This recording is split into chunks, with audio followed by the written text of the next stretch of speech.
시청자 여러분 안녕하십니까. 금요일 뉴스나우 시작합니다. 북한이 노동당 창건 80주년을 맞아 어젯밤 대대적인 경축 행사를 열었습니다. 김정은 국무위원장은 연설을 통해 사회주의 낙원을 세우겠다고 말했는데 열병식 일정은 아직 진행되지 않고 있습니다. 취재기자 연결합니다. 이종원 기자, 대규모 열병식이 예상됐었는데 아직은 경축 행사만 열린 거죠? 네, 그렇습니다. 새벽 0시를 전후로 북한이 대규모 열병식을 열 것으로 예상됐지만 북한 매체들은 아직 관련 소식을 전하지 않고 있습니다. 평양 등 오늘 북한 전 지역에 온종일 비가 예보됐었는데 이 때문에 일정을 조금 미룬 것 아니냐는 분석도 나오고 있습니다. 지난 2020년 이후 북한이 야간 열병식을 선호했던 만큼 오늘 해가 진 뒤에 개최할 가능성이 있어 보입니다. 대신 북한은 노동당 창건 80주년을 하루 앞둔 어제 저녁 평양 능라도 경기장에서 외국 귀빈들도 참석한 가운데 대규모 경축대회를 열었습니다. 김 위원장은 연설을 통해 당 창건 80년 역사를 평가하면서 공화국의 국제적 권위가 날로 더욱 강화되고 있다며 세상에서 제일 훌륭한 사회주의 낙원을 세우겠다고 말했습니다. 적수국들의 압력 등과 같은 표현도 사용했지만 미국 등을 직접 언급하진 않았는데 대회 메시지보다는 대내 결속을 위한 연설로 평가됩니다. 어제 경축대회는 불꽃놀이로 시작해 매스게임과 예술 공연 등의 순으로 진행됐습니다. 북한이 대집단 체제로 부르는 매스게임을 진행한 건 지난 2020년 당 창건일 이후 5년 만입니다. 행사장 주석단에는 김정은 국무위원장 바로 오른쪽에 중국 리창 총리가 앉았고 왼쪽에는 베트남 롬또럼 서기장 그리고 러시아 메드베데프 부의장 순으로 자리했습니다. 네, 이런 가운데 러시아 최대 정당이 사실상 북핵을 용인하는 공동 성명을 발표했다고요? 네, 러시아 대표단을 이끌고 방북한 메드베데프 러시아 국가안보회 부의장은 러시아 정권의 2인자이자 러시아 최대 정당 통합러시아당의 의장이기도 합니다. 방북한 뒤 어제 조용원 당 비서와 회담을 했는데 이 회담을 계기로 공동 성명을 발표한 겁니다. 양측은 공동 성명에서 통합러시아당이 북한 지도부가 나라의 국방력 강화를 위해 취하는 조치들에 확고한 지지를 표시했다고 밝혔습니다. 북한의 핵 개발을 용인한다는 의미로 해석됩니다. 또 북한 노동당은 러시아의 우크라이나 침공을 의미하는 이 특수 군사작전에 전적인 지지를 표시했고 통합러시아당은 북한군 파병에 사의를 표했다고 북한 매체들은 보도했습니다. 다만 아직 김정은 위원장이 메드베데프 부의장을 접견했다는 소식은 전해지지 않고 있습니다. 중국 대표단을 이끌고 방북한 중국의 권력서열 2위 이창 총리는 어제 김정은 위원장을 접견하고 고위급 교류와 전략적 의사소통 강화 등을 논의했다고 북한 매체들은 보도했습니다. 지금까지 정치부에서 YTN 이종원입니다. 내란 특검이 어제 저녁 박성재 전 법무부 장관에 대해 구속영장을 청구한 가운데 영장실질심사 일정이 오늘 안에 공지될 것으로 보입니다. 윤석열 전 대통령은 추가 기소된 체포방해 등의 혐의 두 번째 재판에 나오지 않았습니다. 현장에 취재기자 나가 있습니다. 신규혜 기자. 네, 내란 특검 사무실입니다. 네, 박성재 전 장관도 구속 기로에 섰죠? 네, 내란 특검이 어제 저녁 박 전 장관에 대한 구속영장을 청구했습니다. 법원이 오늘 중으로 영장심사 일정을 공지할 거로 보이는데요. 영장심사는 다음 주 초반 정도에 열릴 전망입니다. 내란 특검이 박 전 장관에게 적용한 혐의는 내란 중요 임무종사 혐의와 직권남용 혐의입니다. 구체적으로는 비상계엄 당일인 지난해 12월 3일 법무부 간부회의를 연 뒤 검찰국의 합동수사본부 검사 파견 검토를 지시하고 교정본부와 출입국본부에는 각각 구치소 수용공간 확보와 출국금지 담당 인력 대기 지시를 내렸다는 혐의를 받고 있습니다. 네, 그런가 하면 오늘 윤석열 전 대통령의 추가 기소 사건 재판도 열리고 있다고요? 네, 서울중앙지법은 오늘 오전 10시 15분부터 윤 전 대통령의 특수공무집행 방해 혐의 등 사건의 두 번째 공판기일을 진행하고 있는데요. 앞선 첫 공판과 달리 윤 전 대통령은 재판에 나오지 않았습니다. 특검 측은 윤 전 대통령이 자의적 판단으로 재판에 나오지 않았다며 재판부에 단호한 조치를 요청했습니다. 재판부도 불출석의 정당한 사유가 없어 보인다고 지적했는데 오늘은 임치 시도를 하지 않았기 때문에 기일 외 재판으로 진행하고 추후 결석 재판 여부를 정하기로 했습니다. 오늘 2차 공판에서는 대통령 경호처 관계자들에 대한 증인 신문이 이뤄지고 있는데요. 지난번과 달리 특검팀에서 중개 신청을 하지 않아 법정 모습이 외부에 송출되지는 않을 전망입니다. 지금까지 내란 특검 사무실에서 YTN 신기입니다. 민중기 특별검사팀이 통일교 청탁 의혹으로 구속된 한학자 총재를 오늘 재판에 넘길 방침입니다. 다음 주에는 이배용 전 국가교육위원장을 소환하며 매관매직 의혹 수사를 본격화할 전망입니다. 취재기자 연결합니다. 안동준 기자. 네, 김건희 특검 사무실입니다. 네, 먼저 특검이 오늘 한 총재를 구속 기소한다고요? 네, 그렇습니다. 구속기한은 모레로 만료되지만 특검은 주말을 고려해 평일인 오늘 한 총재를 재판에 넘길 예정입니다. 애초 한 차례 연장됐던 한 총재의 구속기한은 내일까지였습니다. 하지만 한 총재가 지난달 법원에 구속적부심을 청구하면서 구속기한이 하루 연장됐습니다. 특검이 한 총재를 조사한 건 지난달 29일이 마지막이었는데요. 한 총재는 건강 문제와 영장에 적시된 범죄 사실에 대한 조사가 모두 완료됐다는 이유로 추가 조사에 응하기 어렵다는 의사를 특검에 전달한 것으로 파악됐습니다. 한 총재는 교단 현안을 청탁할 목적으로 권성동 의원에게 불법 정치자금 1억 원을 건네고 김건희 씨에게 명품 가방과 목걸이 등을 전달한 혐의를 받습니다. 또 권 의원이 흘린 자신의 원정도박 의혹 수사 정보를 듣고 증거 인멸을 지시한 혐의도 함께 받고 있습니다. 특검은 한 총재를 먼저 기소한 뒤 통일교 교인들의 국민의힘 집단 입당 의혹 등 여죄에 대한 수사를 이어갈 전망입니다. 네, 김건희 특검 다음 주부터는 매관매직 의혹 수사도 본격화할 예정이죠? 네, 특검은 다음 주 월요일 이배용 전 국가교육위원장을 불러 조사할 예정입니다. 특검이 이 전 위원장을 소환하는 건 이번이 처음인데요. 이 전 위원장은 공직 임명 등을 대가로 김건희 씨에게 금 거부기를 건넨 의혹을 받습니다. 앞서 특검은 지난 8월 이 전 위원장 자택에 이어 지난달 5일에는 국가교육위원회 사무실을 압수수색하면서 관련 의혹 수사에 첫 발을 뗐습니다.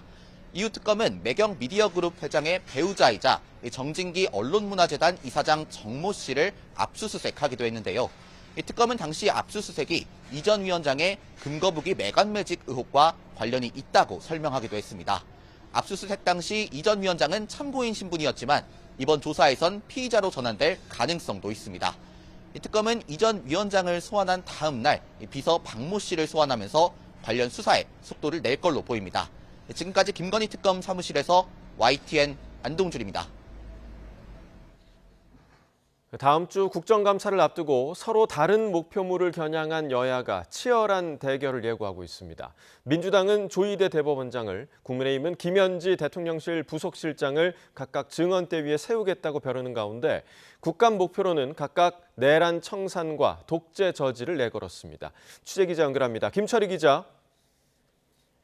네, 국회입니다. 네, 이재명 정부 출범 후 첫 국감을 앞두고 있는데 이미 기싸움이 시작됐죠? 네, 당장 다음 주 월요일부터 시작입니다. 민주당은 국정감사의 주제를 내란 잔재 청산으로 잡았습니다. 윤석열 정부의 불법과 실정으로 망가진 곳을 고치고 내란의 상흔을 메우며 개혁을 완성해 국민 기대에 반드시 응답하겠다고 밝혔습니다. 조희대 대법원장을 겨냥한 대법원 현장 감사까지 예고된 가운데 아침 회의에서는 다소 격한 표현도 등장했습니다. 들어보시겠습니다. 대선 개입 의혹 당사자인 조희대 대법원장은 삼권 분리까지 부정하며 국회 청문회 출석을 거부했습니다. 우리가 맞서야 할 개혁에 저항하는 반동의 실체들입니다. 야권에서 요구하는 김현지 부속실장 출석에 대해선 뚜렷한 이유가 없지 않느냐고 되물으며 원칙에 따라 오는 15일 운영위원회의에서 증인 채택 여부를 결정하겠다고 밝혔습니다. 이 밖에도 재개 증인을 최소화하고 중복 출석이나 무한정 대기 등 관례도 개선할 수 있도록 하겠다고 밝혔습니다. 내년 지방선거 준비도 본격화하는 분위기입니다.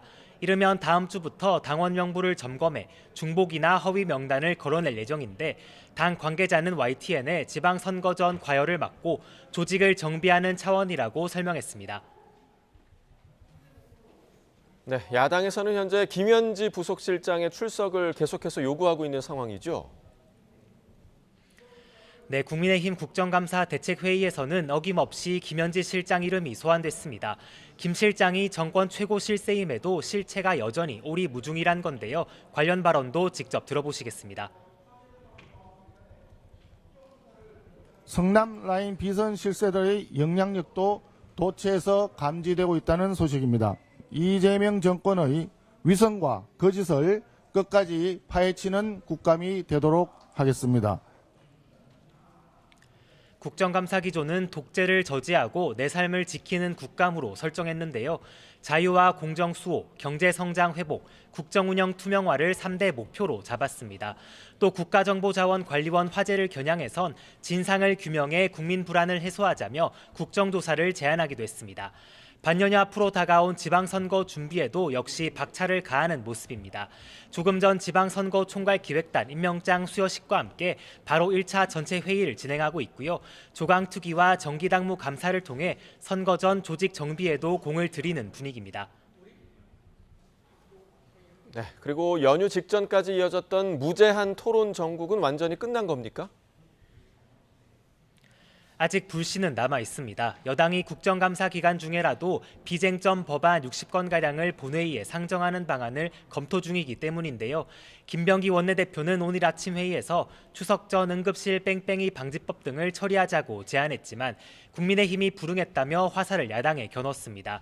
이어 민생을 위해 일할 것인지 국민의 어려움을 외면할 것인지 결정하라며 처리 가능성을 시사했습니다. 이에 야당은 다시 무제한 토론, 이른바 필리버스터 카드를 만지작거리고 있습니다. 원내핵심 관계자는 YTN과의 통화에서 민주당이 각성해 함께 국회를 정상화하지 않는 한 야당의 선택지가 별로 없다며 답답함을 호소하기도 했습니다. 다만 필리버스터의 국감이 오히려 묻힐 수도 있는 만큼 여야 사이 합의된 법안만 상정한다면 협조할 수 있다는 신중론도 만만찮게 제기되고 있습니다. 지금까지 국회에서 전해드렸습니다. 더불어민주당이 오는 13일 시작하는 이재명 정부 첫 국정감사를 앞두고 증인 채택과 관련한 브리핑을 합니다. 대통령실 김현지 부속실장이나 조희대 대법원장 관련 언급이 있을지 주목되는데요. 현장 연결합니다. 이 국정감사 증인 채택 문제를 갖다 말씀드리려고 좀 뵙자고 그랬습니다. 이게 저희 당에서 좀 생각하는 원칙이 지금 3가지 정도가 있는데요. 첫째로 그 재계 증인을 최소화할 예정입니다. 특히 그 오너들 그리고 대표들 부르는 것은 최소화할 예정이고요. 그리고 둘째로는 중복 출석을 갖다가 최대한 지양하겠습니다. 이게 여러 상임위에서 이렇게 동일하게 지금 채택된 분들이 있는데 이런 걸 갖다가 채택을 하더라도 제일 관련 있는 상임위에서 집중적으로 질의하는 것, 그거로 이렇게 하겠고요. 세 번째는 집중질의입니다. 예를 들면은 하루 종일 이렇게 증인들을 이렇게 오라고 그래가지고 앉혀놓고 뭐 질문 한두 개 하는 게 아니고 뭐 예를 들면 2시에서 4시 이렇게 시간을 정해가지고 질문 시간을 정해가지고 무한정 이렇게 대기하는 거 이런 관례를 갖다가 이번에는 좀 최대한 없애고자 하거든요. 저희 민주당이 이번에 국감에서 저희가 증인 채택과 관련돼서 이런 방법으로 실시하고자 합니다. 제가 얘기할 건 다 했고요. 혹시 궁금하신 거 있으면 질의해 주십시오. 질문하면 뭐 빨리 갈 거예요, 우리. 네.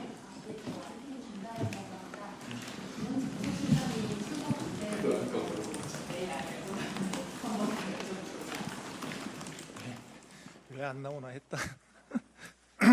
아니 근데 그 문제가 이상하게 지금 정쟁화되고 있거든요. 제가 그 운영위원회를 처음 개최했을 때 그 운영위에서 결론을 안 내린 이유가 있습니다. 그게 그때 돼가지고 필요하면 부르고 필요 없으면 안 부르고 그 문제였거든요. 그리고 또 하나가 지금 이건 2가지를 지금 고려를 해봐야 되는데요. 총무비서관을 부르는 게 관례였다. 지금 거기서 주장하는 게 그거거든요. 그런데 그날 제가 분명히 이런 얘기를 해가지고 제가 한번 저 속기록을 한번 찾아봤어요. 그랬더니 제가 이런 멘트를 했더라고요. 오늘 의결 이후에 기간 증인 직위에 있는 사람이 인사이동 등으로 변경되거나 의결 당시 공속 중인 직위에 신규로 임명된 경우에는 해당 직위에 새로 보임된 사람을 기간 증인으로 출석 요구하는 것으로 하겠다. 뭐 너무나 당연한 얘기인 것 같아요.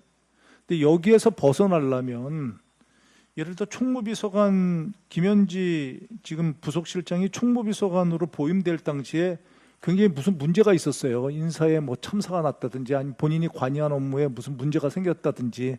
그렇다면 그거는 고려해 볼 수 있는데 그런 문제가 없었다고 하는데 불러야 되나요? 그런 문제를 좀 고려해 볼 거고요. 그렇게 될 것 같으면 인사에 가장 관여한 김건희를 불러야지. 그런 식의 논리라면. 그래서 이건 철저하게 그러니까 원칙대로 하겠다. 그때 봐서 원칙대로 해서 그리고 이게 정쟁화되는 지금 뭐 6군데에서 지금 상임위에서 부르겠다 이렇게 해서 정쟁화시킨 건 명백하게 야당입니다. 그래서 국감을 정쟁의 수단으로 삼는 정쟁의 장으로 삼는 것은 용납하지 않겠다. 이건 명확하게 하겠습니다. 그리고 결론을 내리면 15일인가요? 저희가 운영위원회가 개최될 예정인데 그때 이제 증인 채택할 예정인데요. 그때 청인해서 보고서 원칙에 따라서 철저하게 원칙에 따라서 결정하겠다. 그 정도로 말씀드리겠습니다. 그런데 단 하나 좀 더 말씀드리면 이거 관련해서 개인 의견들이 나오고 있는데 그 개인 의견들은 고려할 필요 없습니다. 제가 그분들이랑 상의한 적도 없고 상의할 필요도 없고 그렇기 때문에 그러니까 공식적인 의견은 운영위원장 또는 운영위원회에서 정한다. 그 이외의 의견들은 여러분들이 그렇게 크게 고려할 필요는 없다. 이렇게 이 말씀은 분명하게 드리겠습니다. 네. 민주당 김병기 원내대표, 김현지 제1부속실장의 국감 증인 채택과 관련해 김현지 실장이 비서관 보임 당시에 문제가 있었다면 고려하겠지만 문제가 없었는데 불러야 하냐며 15일 운영위를 열어 원칙에 따라 증인을 채택할 예정이라고 말했습니다. 관련한 추가 소식이 들어오면 다시 한번 전해드리겠습니다. 다음 소식입니다. 국민의힘은 8개월여 앞으로 다가온 내년 지방선거에 대비해 선거 전략을 세우고 지역별로 필요한 민생 정책들을 논의합니다. 첫 회의 현장 연결합니다. 내년 지방선거는 4년마다 돌아오는 그런 지방선거가 아니라 대한민국 헌정사 이래 처음 찾아오는 지방선거라고 생각합니다. 대한민국의 명운이 걸린 대한민국을 막아낼 수 있는 저는 마지막 선거라고 생각합니다. 그런 중차대한 선거를 앞두고 선거를 준비하는 우리 준비기획단 위원장을 맡아주신 우리 나경원 의원님 진심으로 감사드립니다. 그리고 여러 의원님들과 함께해 주신 모든 분들께 감사드리겠습니다. 우선 오늘 임명장을 수여하면서 준비기획단에 함께 하시는 분들을 보니까 지방선거를 충분히 잘 치러낼 수 있다는 마음이 들고 든든합니다. 우선 모두에 말씀드린 것처럼 매우 중요한 선거이기 때문에 우리가 비상한 각오로 임하지 않으면 내년 지방선거는 쉽지 않을 수도 있다고 생각합니다. 그리고 그만큼 지금 대한민국이 어렵고 위기에 처해 있습니다. 그동안 한 번도 가보지 않았던 길, 그동안 우리가 한 번도 선택하지 않았던 방법으로 선거를 치른다는 각오로 준비기획단에서 많은 준비를 해 주셨으면 좋겠습니다. 내년 선거는 희생이 따르지 않으면 이길 수 없는 선거라고 생각합니다. 어떻게 희생하고 우리가 어떻게 국민들께 감동을 드릴 수 있을지 함께 고민해 주시고 여러분들께서 좋은 아이디어과 전략을 모아서 대한민국의 미래를 반드시 지켜달라는 당부의 말씀을 드리겠습니다. 감사합니다. 다음은 송원석 원내대표. 장동혁 국민의힘 대표, 내년 지방선거는 대한민국의 명운이 걸린 마지막 선거이고 희생이 따르지 않으면 이길 수 없다며 어떻게 희생해야 이길 수 있을지 고민해달라고 말했는데요. 관련 소식이 추가로 들어오면 다시 한번 전해드리겠습니다. 긴 추석 연휴가 끝나자마자 코스피가 급등하며 사상 처음 3,600선을 넘었습니다. 반도체 대장주인 삼성전자와 SK하이닉스가 나란히 치솟으며 상승장을 주도했는데요. 취재기자 연결해 증시 상황 알아봅니다. 손효정 기자, 연휴 뒤 첫 거래일인 오늘 코스피 상승세가 이어지고 있죠? 네, 추석 연휴로 일주일 동안 쉬었던 코스피는 장이 열리자마자 1% 넘게 뛰어 올랐습니다.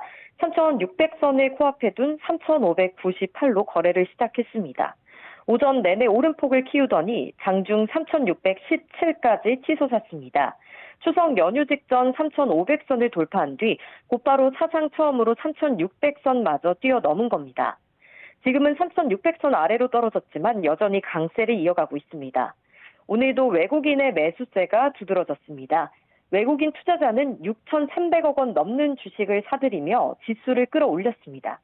반면 기관은 2,700억 원, 개인은 3,600억 원 넘는 주식을 팔아치우며 차익 실현에 집중했습니다.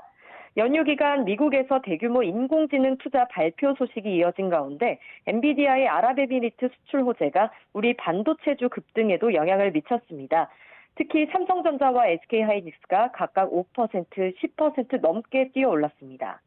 삼성전자는 장중 94,300원으로 연고점을 갈아치웠고 SK하이닉스도 43만 원을 돌파하며 시가총액이 300조 원을 넘어섰습니다. 반면 방산주는 이스라엘 하마스의 가자 1단계 휴전 합의로, 철강주는 이후 수입 관세 예고로 약세를 나타내고 있습니다. 코스닥은 상승과 하락을 반복하다가 지금은 전장보다 조금 오른 855선에 머무르고 있습니다. 개장 직후 오름세로 출발했지만 기관의 매수세 상승폭을 줄였습니다. 원달러 환율은 장 초반 5달 만에 1,423원까지 치솟았다가 지금은 1,419.9원으로 소폭 내려앉았습니다. 지금까지 한국거래소에서 YTN 손효정입니다. 가자 9호선단이 납부된 지 사흘째를 맞은 가운데 동행한 한국인 활동가 1명이 이스라엘 현재 교도소에 함께 수감된 거로 파악됐습니다. 우리 정부는 외교 채널 가동에 나섰고 이스라엘은 신속한 석방을 위해 협조를 약속했습니다. 정유신 기자입니다. 고속정을 탄 무장한 이스라엘군이 9호 선박에 올라탔습니다. 작동 중인 카메라를 발견하고 총으로 망가뜨립니다. 현지 시간 8일 이스라엘군이 가자 지구에 접근하던 국제 9호선단 11척을 납포했습니다. 9호선단엔 가자 지구 병원을 지원하기 위해 1억 5천만 원 상당의 의약품 등이 실려 있었습니다. 전 세계에서 모인 의사와 활동가들과 함께 한국인 김하연 씨도 동행했습니다. 제 이름은 하현김이고 대한민국 출신입니다. 이 영상을 보고 계신다면 우리는 바다에서 가로막혔고 제 즉각적인 석방을 요구해 주시기를 호소합니다. 김 씨를 포함한 활동가들은 이스라엘로 압송됐고 이스라엘 남부 사막에 있는 테치호트 교도소에 수감된 상태로 파악됐습니다. 주로 팔레스타인 테러리스트를 수용하는 시설로 가혹한 환경으로 악명이 높은 것으로 알려졌습니다. 최근 스웨덴 환경운동가 그레타 툰베리도 해당 교도소에 수감됐다가 추방됐습니다. 시민사회 긴급행동은 김 씨 등 활동가들을 테러리스트 취급하는 것이라며 즉각 석방을 촉구했습니다. 우리 정부는 김 씨의 조속한 석방을 위해 외교 채널을 총가동하고 있습니다. 이에 대해 이스라엘 측은 한국인이 신속하게 석방될 수 있도록 협조하고 안전 보장을 위해 모든 노력을 다하겠다고 답했습니다. 현지 언론들은 앞서 납포된 활동가들과 마찬가지로 절차를 거쳐 조만간 추방될 예정이라고 보도했습니다. 전날 이스라엘과 하마스는 트럼프 대통령이 주도해 마련한 가자지구 평화구상 1단계에 합의했습니다. 휴전이 발효되면 식량과 의료품을 실은 구호 트럭 행렬이 가자지구로 대규모 진입하고 민간 구호 활동도 본격화될 전망입니다. YTN 정준입니다.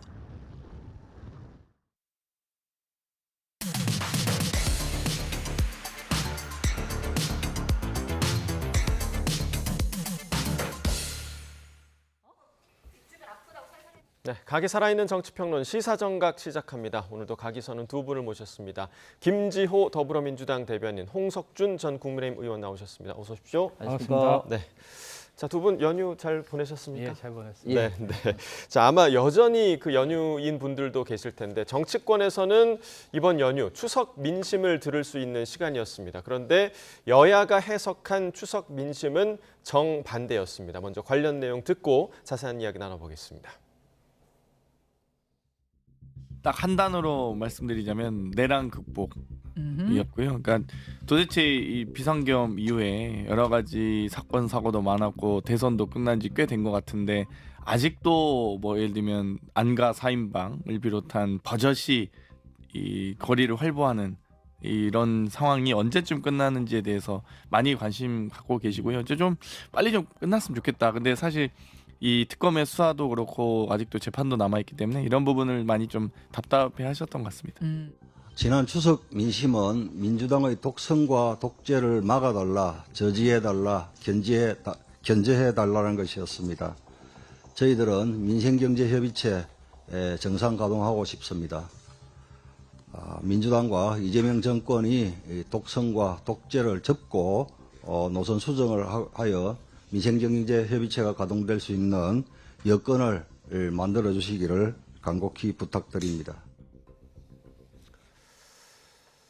자, 보신 것처럼 민주당은 내란 청산, 민생 경제를, 또 국민의힘은 불편과 불안으로 추석 민심을 해석을 했습니다. 두 분은 좀 어떻게 해석을 하셨습니까? 저는 제가 살고 있는 지역 성남이 5일장인 모란장이 있습니다. 예. 거기서 장도 보고 여러 상인들과 시민들도 많이 만나봤는데요. 대부분 이제 물가 걱정 많이 하시고 민생 소비 쿠폰 그리고 주가 지수가 올라서 경기가 좀 좋아지는 것 같다. 예. 예측 가능성이 있다. 반면에 제가 아무래도 민주당 인사다 보니까 지금 나라가 너무 좀 혼란스러운 부분이 있다. 이런 내란 잔당들이 아직도 조금 반성을 못하고 성찰을 못하고 좀 혼란스럽게 하는데 왜 민주당과 정부가 강력하게 대응하지 못하나. 좀 수사도 그렇고 재판도 그렇고 빨리빨리 좀 진행돼서 이 부분을 일소했으면 좋겠다. 그런 의견들이 많았습니다. 예, 앞서 그 장경태 의원이 들었던 민심과 비슷한 민심이었던 것 같고, 홍 전 의원께서는 좀 어떻게 해석하셨습니까? 예, 사람은 뭐 결국은 이제 자기가 듣고 싶은 이야기만 듣는 그런 경향이 있죠. 좀 전에 김 대변인 이야기한 것처럼 사실은 이제 정치인의 민심 청취의 가장 1번지는 뭐 시장이라든지 이런 건데 사실은 뭐 우리 지금 대한민국 국민들 너나 할 것 없이 경제적 상황이 어려운 것에 대해서 이야기를 많이 합니다. 특히 추석 같은 경우는 그런 어떤 영향들이 더 많은데 특히 이번 추석 같은 경우는 예년 추석하고는 또 달리 이런 경제가 어려워진 가장 근본적인 배경 중에 하나가 지금 미국과 있던 관세 협상이 아직까지 제대로 타결되고 있지 못하다는 그런 어떤 걱정들을 국민들이 많이 하고 계시고, 그리고 실질적으로 수치로 되는 게 지금 우리 대한민국 같은 경우 지금 미국에 수출하는 비중이 굉장히 큰데 미국 수출 국가 중에서 우리가 보통 보면 6, 7위 하고 있는데 지난달 같은 경우는 지금 10위권으로 미끄러지는 그런 어떤 구체적인 수치까지도 나오고 있어서 이런 점들에 대해서 지금 우리 국민들께서 특히 이제 지방일수록 아무래도 좀 경제가 더 취약하다 보니까 걱정을 하신 분들이 많고, 그다음에 또 두 번째는 우리 대한민국이 그동안 가장 자랑스럽게 여겨왔던 게 자유민주주의를 지탱하는 가장 중요한 축, 법치주의라든지 권력 분립인데 아무리 뭐 정치권이 시끄럽다 하더라도 법치주의와 그리고 상권 분립에 의해서 우리 대한민국의 정치가 이만큼이라도 좀 왔는데 최근에 보면은 지금 기존에서는 전혀 상상도 못했던 대법원장을 좀 흔드는 거라든지 또 이인숙 전 방통위원장이 정말 강제적으로 체포, 구금되는 이런 것을 보면서 우리 대한민국이 앞으로 어떻게 가느냐 이런 데 대해서 좀 걱정하시는 분들이 좀 많이 있는 것 같습니다. 네, 지금 뭐 이재명 대통령이 풀어야 할 여러 가지 숙제들이 있는 것 같습니다. 말씀해 주신 관세 문제도 있었고요. 그리고 국정자원 화제 문제도 있었고, 일단 좀 뭐 순서로 보자면 어떤 문제부터 좀 풀어가야 할 거라고 보세요? 오늘 국가 정보자원 관리원으로 방문하신다고 하죠. 사실은 이 전자정부 표방했는데 예기치 않게 화재가 발생했고 또 이런 것들이 뭔가 전환이 잘 됐어야 되는데 이런 전자정부 관련해서 리스크 관리가 제대로 되고 있나. 사실 또 이런 일이 벌어지면 안 되잖아요. 그래서 반면교사 삼아서 빨리 복구도 중요한데 제도적으로 보완할 수 있는 방법을 빨리 찾아야 될 것 같습니다. 그리고 우리 의원님도 말씀하셨듯이 사실은 미국과의 관세 협상 굉장히 중요한 문제죠. 이번 달 말에 경주 에이펙 회의가 있는데 그 전까지 어찌 됐던 에이펙 회의 때 큰 틀에서 관세 협상관에서 합의가 나와야 좀 국민들이 안심하고 살 수 있지 않겠습니까? 기업들도 안심하고 경제 활동을 할 수 있고 이 남은 기간 동안 그 관세 협상에 올인할 것으로 그렇게 보입니다. 예, 지금 뭐 말씀해주신 국가정보자원관리원 화재 관련해서는 그 시스템의 복구율이 아직 30%대에 못 미치는 그런 상황인데 관련해서 국민의힘 비판이 좀 이어지고 있습니다. 그 내용을 들어보겠습니다. 특히 정부는 화재로 중단된 시스템이 647개로 했다가 어제 다시 확인한 결과 709개로 정정했습니다. 주먹구구식 관리도 아닌데 화재 발생 후 2주가 되어가면서 피해 규모조차 정확하게 특정하지 못한 정부의 책임이 크다 하겠습니다. 화재 원인 역시 불분명합니다.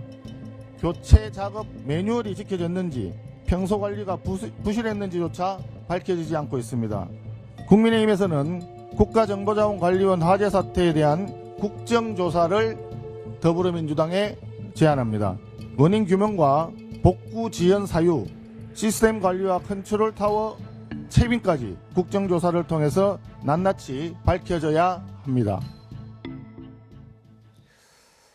네, 그러니까 이번 화재로 중단됐던 시스템이 우리가 그동안 647개로 알고 있었는데 어제 700개가 넘은 시스템이었다라고 지금 숫자 자체를 정정을 했거든요. 이게 왜 늘어난 걸까요? 어떻게 보세요? 그러니까 그동안 지금 제 행안부에서 구체적으로 지금 마비되고 있는 이런 어떤 그 시스템에 대해서 정확하게 파악을 하지 못하고 있다는 거죠. 저는 공무원 생활하면서 그 이런 어떤 업무를 좀 했기 때문에 내용을 좀 잘 알고 있는데 원래는 이 국정 그 정보자원센터가 통합정보센터였습니다. 2005년도에 대전에 생겨졌고 그 이후에 이제 제2, 제3 센터가 광주, 대구에 세워졌죠. 그 저는 이번 화재가 왜 일어났는지도 보면 참 어이가 없는데 이게 1센터 즉 대전 같은 경우는 원래 KT의 건물에 이제 들어가면서 소위 말해서 이제 그 서버와 UPS 같은 층에 있었던 구조적인 문제가 좀 있었습니다. 그리고 제가 이번에 더 놀란 거는 뭐냐면 원래 1센터가 화재가 나면 2, 3센터가 백업으로 돼 있도록 설계가 되어 있는데 저도 이번에 새롭게 파악을 해보니까 그동안 이런저런 이유로 백업이 제대로 지금 되고 있지 못하고 있습니다. 그래서 이런 어떤 기본적인 어떤 문제가 발생하고 되어 있는데 사실은 이게 굉장히 큰 문제인 게 지금 복구율이 한 6, 7% 된다고 하지 않습니까? 그런데 지금 이런 어떤 상태도 상태이지만 우리 대한민국이 IT 강국으로서 그동안 쌓았던 국가적인 이미지도 완전히 지금 추락하게 된 배경입니다. 그래서 지금 복구와 그다음에 다시는 이런 일이 일어나지 않도록 해야 되는데 이런 사후 지금 현재 대처하는 것이 지금 정부가 굉장히 좀 문제가 있다. 특히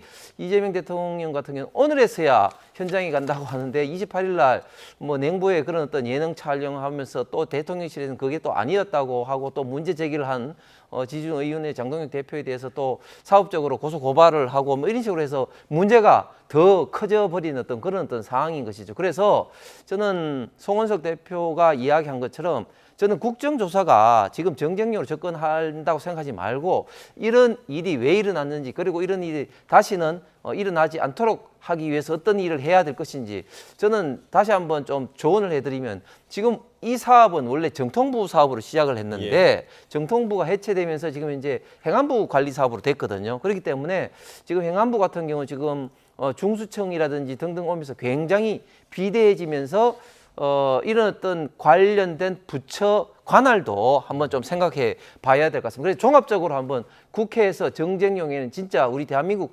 전체의 데이터 안보, 데이터 관리적인 측면에서 제대로 이번에 좀 들여다볼 필요가 있다고 생각합니다. 예, 지금 조금 전에 이제 송원석 원내대표 이야기를 들으신 것처럼 국민의힘에서는 이 사안에 대한 국정조사를 제안했습니다. 민주당에서 이 제안을 받아들일까요? 어떻게 좀 보세요? 아니, 오늘부터 국회의 가장 중요한 기능인 국정감사를 실시하고 있습니다. 국정감사를 하고 있는데 국정조사를 왜 또 제안했는지, 그렇다면 이거는 사실은 정쟁용, 뭔가 정치 공세용 그런 제안이라고 보고요. 예. 결국은 배터리에서 화재가 났는데 배터리를 설치하는 과정에서 뭔가 좀 비리 의혹이 있거나 또 이것을 옮기는 과정에서 뭔가 좀 비리 의혹이 있다면, 구조적인 비리가 있다면 뭐 그것도 검토할 만하지만 아직은 그러한 현상이 나오고 있지 않습니다. 아까 홍석준 전 의원님이 백업이 안 되고 있다. 예. 백업은 잘 되고 있는데 이 시스템 전환이 안 돼서 지금 복구가 더딘 거 아니겠습니까? 이 부분 관련해서는 민간 어떤 IT 서비스를 못 따라가는 공공기관의 IT 서비스 이 체계가 이번 정부뿐 아니라 지난 정부부터 계속 이어왔던 것입니다. 그래서 이번에 한번 대한민국 전자정보를 점검하고 반면교사 삼아가지고 이러한 문제가 발생하지 않도록 안전한 전자정보를 만들 그런 토대를 마련해야겠다 이런 생각이 듭니다. 아니 근데 이제 다시 말씀드리면 백업이 안 돼 있다는 게 뭐냐면 백업과 시스템이 같이 이제 연동이 돼야 되는데 그게 안 되기 때문에 결론적으로 지금 현재 그 1센터나 2센터 내지는 3센터가 서로가 상호 백업하도록 돼 있는 원래 했던 설계를 지금 현재 지켜지지 않고 있다는 그런 말씀을 드리면서요. 그다음에 국정감사를 하는데 국정조사가 왜 필요하냐 이거는 좀 이야기가 다른 게 국정감사 같은 경우는 차례차례 정해진 어떤 그런 어떤 기관에 대한 어떤 그런 국정감사이기 때문에 지금 이 국정자원 관련된 국정감사를 언제 할지 그리고 지금 이거는 결국은 하게 된다면 행안부 감사 때 다뤄질 내용인데 행안부 감사가 사실은 할 내용들이 굉장히 지금 많지 않습니까? 그런데 국정자원은 이게 뭐 극히 일부분밖에 되지 않기 때문에 절대적인 시간도 부족하다. 그래서 저는 이걸 다시 말씀드리지만 정쟁력이 아니라 우리 대한민국의 데이터 주권, 데이터 안보 관리적인 측면에서 민주당도 이걸 정쟁력 보지 말고 이걸 정말 그 제대로 보기 위해서는 국정조사가 필요하다는 거죠. 네, 일단은 이제 더 이상 이런 일이 발생하지 않도록 이 시스템에 대한 재편은 분명히 좀 필요해 보이고요. 그리고 여야가 추석 연휴 내내 공방을 벌였던 부분이 바로 이재명 대통령 부부의 예능 출연이었습니다. 이 부분을 두고 좀 대립을 이어갔는데 여당 내에서도 그러니까 민주당 내에서도 대통령실 대응에 대한 아쉬움의 표현이 조금 나오는 것 같더라고요. 박지원 의원님이 처음에 대통령실 대변인실에서 대통령 일정 관련해서 좀 공개를 했으면 어쩌겠냐, 솔직하게 공개를 했으면 어쩌겠냐 이런 말씀을 하신 건데요. 제가 봤을 때는 이 이야기를 연휴 내내 당대표, 원내대표, 그다음에 국회의원, 대변인 이렇게 많은 사람들이 연휴 내내 이야기할 건인가에 대해서 좀 회의가 들더라고요. 저도 사실은 대변인으로서 이 대응하는 논평을 쓰기에 바빴는데 아니 명절에 그런 논평을 내는 정당이 어디 있습니까? 사실은 서로 덕담하기 바쁘고 본인의 잘한 것을 홍보하기 바쁜데 국민의힘은 뭔가 좀 이해하지 못할 자기만의 세상에 빠진 게 아닌가. 국민 정서와 분위기 파악을 좀 못하고 있다 이런 생각이 들었고요. 어찌됐든 이 부분 관련해서 저는 그렇습니다. 냉부회가 해외 배우인 유명 배우인 나탈리 포트만도 굉장히 애청자라고 하고 그리고 이 프로그램 컨셉과 대통령 출연이 정확히 맞아요. 또 K 음식을 알려주는 그런 좋은 사례가 됐는데 뭐 야권에서 관심을 가져둔 덕분에 사상 최고의 시청률은 80.9%를 기록했다고 하더라고요. 뭐 나쁜 것만은 아니지만 명절에는 악담보다는 덕담하는 정치 문화가 자리 잡았으면 합니다. 조금 전에 그 자막으로도 보셨습니다만 장동혁 대표는 냉장고를 부탁하는 게 아니라 관세를 부탁한다 뭐 이렇게 이제 언급을 하기도 했고 지금 뭐 김 대변인께서는 이게 정쟁으로 삼을 일이냐 이렇게 얘기를 해주셨거든요. 아니 이걸 정쟁으로 삼는 건 오히려 민주당과 지금 대통령실이죠. 지금 국민의힘이 걱정하는 것은 지금 대한민국에서 지금 국정 그 정부 자원 관리센터의 화재로 인해서 사실상 지금 디지털 국가 재난 사태를 지금 현재 맞이하고 있고 이것을 통해서 얼마 전까지만 하더라도 국민들이 정말 뭐 10초만 뛸 수 있는 민원 서류조차도 며칠 만에 걸리고 또 기업의 어떤 여러 가지 어떤 통관이라든지 이런 문제 특히 또 외국에서 오는 출입국 관리도 완전히 스톱이 돼가지고 수기로 하고 있는 정말 국가적 디지털 재난 사태 때 과연 대통령이 어디 있어야 되느냐. 대통령이 국가 재난의 최고의 컨트롤 타워로서 이걸 지휘하고 현장에도 가고 이렇게 역할을 해야 되는데 과연 냉부에 가가지고 그 예능을 찍는 게 맞느냐. 이런 어떤 정당한 비판에 대해서 처음에 뭐라 그랬습니까? 대통령실 그런 게 아니고 뭐 하면서 오히려 이제 그 문제 제기를 하는 야당 의원들에 대해서 고소 고발을 이제 하면서 제대로 된 어떤 타임라인을 공개하지도 않았습니다. 그리고 지금까지도 공개하지 않고 있죠. 그래서 결국은 지금 저기 이제 화면에 나오는 저 프로그램에 출연한 셰프들의 시계에 의해서 언제부터 언제까지 대충 녹화가 있었겠구나 이렇게 추정할 뿐인 것이죠. 그래서 저는 대통령이 K푸드를 홍보를 하고 자꾸 강변하지 말고 저런 자리에는 BTS라든지 블랙핑크라든지 얼마 전에는 이영희 씨가 나왔습니다만은 그런 글로벌 스타들이 해야 되는 역할이고 대통령은 저런 식으로 나가는 것이 아니라 디테일 어떤 참사에 있는 현장에 나가서 진두지휘를 하는 게 국민의 어떤 소임을 제대로 수행하는 것이 아닌가. 그리고 그런 정당한 국민의힘 야당의 어떤 비판에 대해서 고소고발로 대응하는 것이 아니라 같이 머리를 맞대는 그런 어떤 자세가 필요할 것 같습니다. 네, 고소고발 관련해서는 관련 국회의원이 대통령이 48시간 동안 아무것도 안 하고 냉부에만 찍었다. 이런 허위 사실을 유포하지 않았습니까? 비상대책회의도 하고 보고도 받고 중대본 회의도 했는데 그 공인이 그렇게 거짓된 허위 정보를 배포하고 다니면 안 되겠죠. 예. 자, 홍 전 의원께서는 뭐 최근 출연자도 아시는 거 보니까 굉장히 좀 즐겨 보시는 프로그램인가 봅니다. 예, 뭐 인기 있는 프로그램이고 저 자체가 사실 나쁜 건 아니죠. 그럼에도 불구하고 그러나 대통령이 저 자리에 특히 디지털 재난 사태에 저 자리에 있어서는 안 된다는 것이죠. 알겠습니다. 자, 이제 정치권의 분위기를 보자면 정치권은 지방선거 모드에 돌입을 하는데 앞서서도 국민의힘 같은 경우는 선거기획단이 출범을 하기도 했습니다. 지금 여야는 최대 격전지로 꼽히는 서울과 경기 지역에서 이제 벌써부터 좀 탐색전을 벌이는 모습인데 뭐 지금 서울에 누가 나갈 것이다, 경기에 누가 나갈 것이다 이렇게 얘기들이 벌써 나오고 있는 상황이에요. 그렇죠. 사실은 서울 같은 경우 굉장히 치열한 것 같아요. 뭐 박주민 의원이라든지 전현희 의원이라든지 서영교 의원이라든지 한 7분이 이렇게 굉장히 경쟁을 치열하게 하고 있는데 저희로서는 경기도는 수성해야 되는 데고 서울 같은 경우는 다시 탈환해야 되지 않겠습니까?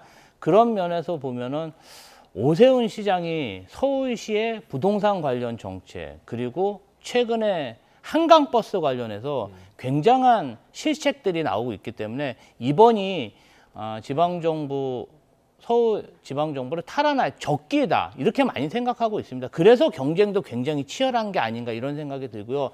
대통령이 민생 관련해서 아주 강력한 콘텐츠 그리고 민주당이 강한 응징력을 가지고 원팀으로 지금 뛰고 있기 때문에 지방선거에서 굉장히 좋은 성과를 내지 않을까 그렇게 기대하고 있습니다. 예, 지금 보니까 오늘 그 아침 라디오를 들어보니까 국민의힘에서는 또 개혁신당과의 연대 가능성을 언급하는 이야기도 솔솔 지금 나오고 있더라고요. 예, 뭐 그렇게 생각할 수밖에 없죠. 그리고 특히 그 서울시장 오세훈 시장과 그 이준석 혁신당 대표는 굉장히 개인적으로도 가깝기 때문에 선거 협력 내지는 협력을 할 가능성이 굉장히 많다고 봅니다. 역대 서울시장 선거가 굉장히 중요하죠. 서울시장이라는 게 어떻게 보면 우리 대한민국의 선거의 바로미터가 될 수도 있고 그래서 다른 지역에서 이기더라도 서울시장 선거에서 지게 되면 그 선거에서 이겼다 이렇게 이야기할 수가 없을 정도로 상징성이 굉장히 큰 곳인데 그런데 되돌아보면은 역대 서울시장 선거에서 민주당 자체 후보로는 한 번도 우파 보수 기회를 이긴 적이 없습니다. 박은순 시장이라든지 조순 시장 같은 경우는 어떻게 보면 외부에서 수혈된 케이스고 그렇기 때문에 민주당에서도 이렇게 사람은 많지만 굉장히 아마 좀 고민을 할 겁니다. 그래서 자체 후보로 할 거냐 뭐 그렇게 여의치 않으면 결국은 뭐 김민석 총리라든지 아니면 또 경제계 인사들 이런 어떤 이야기까지도 나오고 있는데 그런데 김민석 총리 같은 경우는 잘 아시는 김경 서울시 의원의 불법 이런 어떤 당원 모집 뭐 이런 것들도 있기 때문에 과연 나올 수 있을지 뭐 이런 것도 큰 어떤 주목거리가 될 것 같습니다. 지금 말씀해주신 김민석 국무총리에 대해서는 좀 어떻게 예상하세요? 아직 뭐 정치가 생물이다 보니까 단언할 수 없지만 근데 김민석 총리 같은 경우는 정말 이 행정부에서 부각되지는 않지만 경주 에이펙 회의라든지 꾸준히 일을 도맡아 하고 있거든요. 그런데 지금 사실은 굉장히 이 개혁을 추진해야 되고 가장 많은 일을 해야 할 정권 초에 총리가 부재하면은 이재명 정부의 국정 동력이 상당히 영향력을 받을 수 있기 때문에 아직까지 김민석 총리실이라든지 또 당에서는 김민석 총리의 서울시장 출마에 대해서는 특별한 이야기가 오고 가는 게 없습니다. 예, 알겠습니다. 자, 관세 관련 이야기를 잠깐 좀 더 해보도록 하겠습니다. 그러니까 관세 정책으로 인한 우리나라의 피해가 지금 커지고 있는 그런 상황인데, 자, 지금 일단은 우리나라와 미국과의 관세 정책 협의, 그러니까 협상 자체가 약간 평행선을 달리고 있는 그런 느낌이죠. 어떻게 좀 분석하고 계십니까? 예, 그렇습니다. 지금 얼마 전에도 또 산업부 장관이 미국의 러터닉 상무부 장관과 협의를 했습니다만 전혀 소득이 없었습니다. 그런데 최근에 또 엎친 데 덮친 격으로 EU에서도 철강 관련해서 그 한국 제품에 대해서 50% 관세 부과를 한다고 발표도 났습니다. 그래서 지금 전방위적으로 산업적으로 굉장히 지금 충격이 있을 수밖에 없는 것이죠. 예를 들면 자동차 부분만 하더라도 우리가 그 동안에는 한미 FTA 때문에 관세가 제로에서 이제 수출을 이제 했는데 지금은 우리는 지금 25%인데 비해서 경쟁 국가인 EU의 독일이라든지 그리고 일본 같은 경우 지금 15%이기 때문에 관세에 따른 어떤 가격이 완전히 이제 역전이 됐기 때문에 굉장히 지금 고전을 하고 있고 그래서 지금 우리가 그 지난달 기준으로 해서 미국 수출 기준이 지금 6, 7위에서 10위권으로 지금 이제 미끄러졌는데 앞으로 시간이 가면 갈수록 이런 어떤 관세의 영향은 굉장히 클 수밖에 없다. 지금 굉장히 우려되는 거는 미국 정부, 특히 트럼프 행정부의 인사들이 지금 이재명 정권에 대해서 굉장히 지금 안 좋은 부정적인 시각으로 바라보고 있다는 게 문제입니다. 그 하원 의장이었죠. 깅그리치 하원 의장 같은 경우 지금도 마크에서 엄청난 영향력을 행사하고 있고 트럼프 대통령의 멘토다 이런 어떤 평가를 받는 분이 얼마 전에 지금 이제 대한민국이 친중 공산주의 독재 정권을 가고 있다 이런 식으로 강하게 비판을 하게 되는데 이런 어떤 비판적 기류가 지금 한미 관세 협상에 있어서 굉장히 큰 걸림돌이 되고 있다고 보고 그래서 지금 국민의힘의 그 지금 장동익 대표도 관세 협상을 위해서 여야정 협의체 이야기를 하는 것도 이 관세 분야만큼은 여야가 따로 있을 수가 없기 때문에 국민의힘도 역할을 하겠다는 어떤 이야기를 아주 건설적으로 여당도 아니고 야당이 제안을 한 것인데 저는 이재명 정부가 이런 면에서 정말 허심탄회하게 정보도 공개하고 정말 국가적으로 이런 어떤 위기를 넘기기 위해서 최선의 노력을 좀 다해야 된다고 봅니다. 네, 지금 말씀해 주신 것처럼 뭐 대미 수출국 순위가 지금 우리나라가 10위까지 내려앉았다라는 그런 발표가 있었고 이런 우려가 수치로도 지금 현실화하는 부분들이 확실히 좀 있는 것 같은데 지금 말씀해 주신 대로 여야정이 조금 머리를 맞대야 하지 않겠냐. 왜냐하면 이재명 정부 취임 초기부터 허심탄회한 모습을 많이 보여줬었기 때문에 이 관세 문제와 관련해서 함께 머리를 맞대야 하지 않을까요? 어떻게 좀 예상하십니까? 일단은 대한민국 수출이 둔화되고 있냐. 9월 통계는 아직 안 나왔어요. 8월 통계에서는 850억 달러를 수출액을 돌파했으면서 사상 최고액을 돌파했기 때문에 이 부분 관련해서는 아직까지는 잘 버티고 있다. 저희는 그렇게 보고 있고요. 그러면 저는 국민의힘에게 되묻고 싶어요. 그러면 우리가 한국전력이 정말 미국 웨스팅하우스와 계약한 것처럼 정말 굴욕적인 3,500억 달러 현금으로 그냥 다 미국에 일시불로 주는 그런 계약에 서명을 해야 됩니까? 그러면 대한민국 살아남을 수 있습니까? 지금 이 시기에서는 대한민국 당리당략이 중요한 게 아니라 대한민국 국익 이게 중요한 게 아니겠어요? 아니 전범국도 아닌데 그 엄청난 금액을 미국에서 달라고 하는데 그러면 대한민국 대통령이 이걸 그냥 서명하고 다 내줘야 되나? 윤석열 전 대통령 같으면 모르겠어요. 그런 서명을 할지. 그러나 사실 일본에서도 서명을 했지만 지금 새로 일본 총리가 된 분도 이 부분 관련해서는 다시 협상을 해야 되지 않나 이런 얘기가 나오잖아요. 국익 앞에서는 여야가 따로 없다고 생각합니다. 그런 면에서 장동혁 대표의 그런 제안은 저는 긍정적으로 보지만 이 지금 미국과의 치열한 관세 협상 관련해가지고 너무나 이 당리당략적인 시각과 이런 이재명 정부를 비판하는 모습은 조금 지양해야 되지 않나. 아니 미국이 만약에 대한민국을 부신한다면 에이펙 경주에 왜 트럼프 대통령이 오겠습니까? 다자회담을 싫어하시는 분이에요. 근데 에이펙 경주에 옵니다. 그런 걸로 자꾸 이 정부를 공격하면 협상력이 저해된다. 이 부분만큼은 국민의힘과 민주당이 한 팀이 돼야 된다고 생각합니다. 아니 그 국익 앞에서 그 여야 따라오기 때문에 장동영 대표가 관세 관련된 여야정 협의체 제안을 한 것이고, 근데 지금 김 대표님도 이야기했는데 지금 이재명 정권이 정말 그 무능하고 대미 채널이 없다는 것이 드러나고 있는데, 저 같은 경우도 지금 미국에 있는 하원 의원들과 뭐 이런저런 인연이 있어서 계속 이야기를 하고 있는데,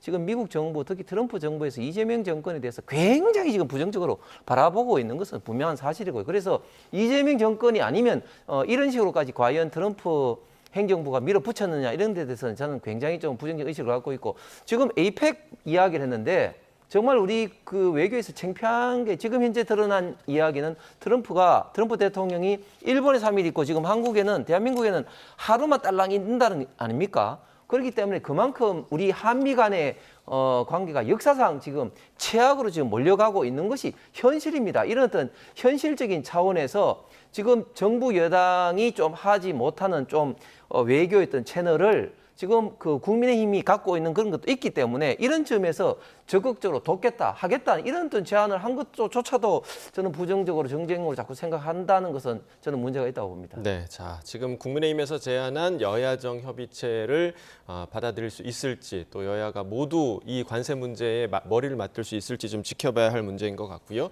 다음 주, 그러니까 13일부터는 이제 국정감사가 시작이 됩니다. 일단 이번 국정감사에 관전 포인트가 있다면 김 대변인께서는 좀 어떤 점을 짚으시겠어요? 사실은 이제 다음 주에 대법원의 국정감사가 있습니다. 그때 조희대 대법원장 관련해서 국정감사가 좀 원활하게 진행이 될까, 그리고 사법개혁 관련해가지고 대법관이 지금 한 3, 4건의 사건을 맡아야 되는데 사건을 보지도 않고 지금 기각하거나 판결하는 그러한 문제 제기가 있어서 좀 대법관 수를 늘리자는 얘기가 있습니다. 그런데 10여 명 대법관을 늘리는데 1조 4천억, 그리고 알고 봤더니 우리나라 대법관은 강남 서초에 75평, 100억대 사무실을 가지고 있어야 된다. 이 부분 관련해서 많은 국민들이 좀 충격을 받았습니다. 왜 그렇게 비싼 사무실을 대법관이 써야 되는지, 꼭 강남 서초에만 대법원이 있어야 되는지, 저는 조희대 대법원장이 이분 관련해서 그냥 소상히 국민 앞에 이야기해주면 어떨까 싶습니다. 예, 홍 전 의원께서는 어떤 점을 관전 포인트로 꼽으십니까? 예, 일단 크게 보면 이제 정부가 새로 바뀌었기 때문에 정부의 어떤 새로운 어떤 정책, 그리고 특히 이제 정부 조직법이라든지 이런 부분이 아무래도 앞으로 5년의 가장 핵심적인 이슈이기 때문에 이제 봐야 될 것 같고, 특히 지금 이재명 정권에 들어와서 저는 우려되는 게 지금 너무 지나치게 상권 분립, 특히 법치주의를 훼손하는 그런 어떤 행동이라든지 법들을 굉장히 많이 좀 남발을 하고 있습니다. 그래서 사법부의 어떤 이런 어떤 독립을 지키기 위해서 어떤 식으로 지금 바라봐야 되느냐, 이런 것을 좀 국정감사에서 많이 좀 따져야 될 것 같고, 그 다음에 지금 이재명 정권이 전 정권 지우기 내지는 없애기 관련돼서 정책을 너무 지나치게 지금 새롭게 바꾸려고 하다 보니까 문제가 굉장히 많이 발생하고 있습니다. 예를 들면 환경부 사업만 하더라도 윤석열 정권 때 이제 15개 댐을 이제 계획을 하고 있었는데 이번에 7개인가요? 그 댐 계획을 뭐 취소를 별다른 어떤 이유도 없이 해버렸습니다. 사실은 댐 건설을 하나를 준비하기 위해서는 많은 어떤 준비라든지 특히 주민 동의라든지 이런 어떤 순차적인 단계를 밟게 되는데 그런 단계를 밟아온 사업에 대해서 그냥 없애버리는 것은 이거는 국가적으로도 엄청난 손실이거든요. 그래서 전 정권 사업이라고 해서 무조건 지우려고 하는 이런 어떤 분야에 대해서도 국정감사에서 좀 면밀하게 봐야 될 것 같습니다. 네, 이번 국정감사 특히나 여야에서는 증인 출석과 관련해서 신경전을 벌이고 있는 상황인데 관련 녹취를 듣고 이야기 더 나눠보겠습니다. 조희대 대법원장은 사법부의 수장으로서 헌법과 법률에 따라 민의의 전당 국회에서 국민의 물음에 답해야 합니다. 가장 모범을 보여야 할 사법부의 수장이 헌법과 법을 어긴다면 도대체 어느 국민이 법을 지키려 하겠습니까? 조희대 대법원장이 국회에 출석해서 대법원의 대선 개입 이틀의 행적을 소상히 밝히라는 것이 국민의 명령입니다. 김현지 실장을 산림청과 종합감사 국정감사에 증인으로 불러 여러 의혹과 사실관계를 낱낱이 확인할 필요가 있습니다. 얼마 전 우상호 대통령실 정무수석은 김현지 실장이 국감에 100% 출석할 것이라고 했고 민주당도 이런 김현지 실장의 단호한 뜻을 깊이 헤아려 증인 채택에 마땅히 합의해 줄 것으로 기대하겠습니다. 네, 사실 그동안 대법원 국정감사 같은 경우는 대법원장이 나와서 인사말 정도를 하고 이석을 하는 게 관례였는데 지금 일단 민주당에서는 만약에 대법원장이 나온다면 이석하지 않게 지금 할 거라는 그런 예상이 나오고 있는데 일단 조희대 대법원장이 나오겠습니까? 어떻게 예상하세요? 저는 그 두 번의 국회 청문회가 있었는데 조희대 대법원장이 사유서를 내고 불출석하셨습니다. 예. 굉장히 유감스럽고요. 모든 국민은 국회에 출석해서 청문회와 국정감사를 받을 의무가 있는데 왜 대법원장이라고 해서 이런 특권, 특혜를 얻어야 되는지 잘 이유를 모르겠습니다. 뭐 관례도 중요하지만 12.3 내란 이후로는 이제는 좀 법치주의가 더 확립해야 되지 않을까. 그리고 대법원에서 5월 1일 이재명 대통령에 대한 선거법 항소심에서 그런 어처구니 없는 대선 개입성 판결을 내리지 않았다면 예. 이렇게 대법원장이 문제가 되겠습니까? 이 부분 관련해서 본인이 답변할 수 있는 건 답변하고 법에 따라서 이야기하지 못할 건 이야기하지 않으면 됩니다. 왜 숨는지 그 이유를 잘 모르겠고요. 국정감사 기간에 뭐 여러 가지 강남 대법관 그 호화 사무실 관련해서도 떳떳하게 나는 이러이러해서 강남에 100억대 75평 대법관 사무실을 써야 된다. 주장하셨으면 좋겠습니다. 예. 그리고 이제 김현지 부속실장 전 총무비서관과 관련해서는 조금 전에 김병기 원내대표가 민주당의 입장을 밝혔거든요. 그러니까 뭐라고 얘기했냐면 지금은 부속실장이지만 총무비서관이었을 당시에 그 총무비서관 관련 업무에 문제가 있었냐? 있었다면 부를 수는 있지만 없었는데도 불러야 하냐. 그러니까 그 관련 업무에 대한 문제 여부에 따라서 결정을 하겠다. 이렇게 지금 밝힌 상태거든요.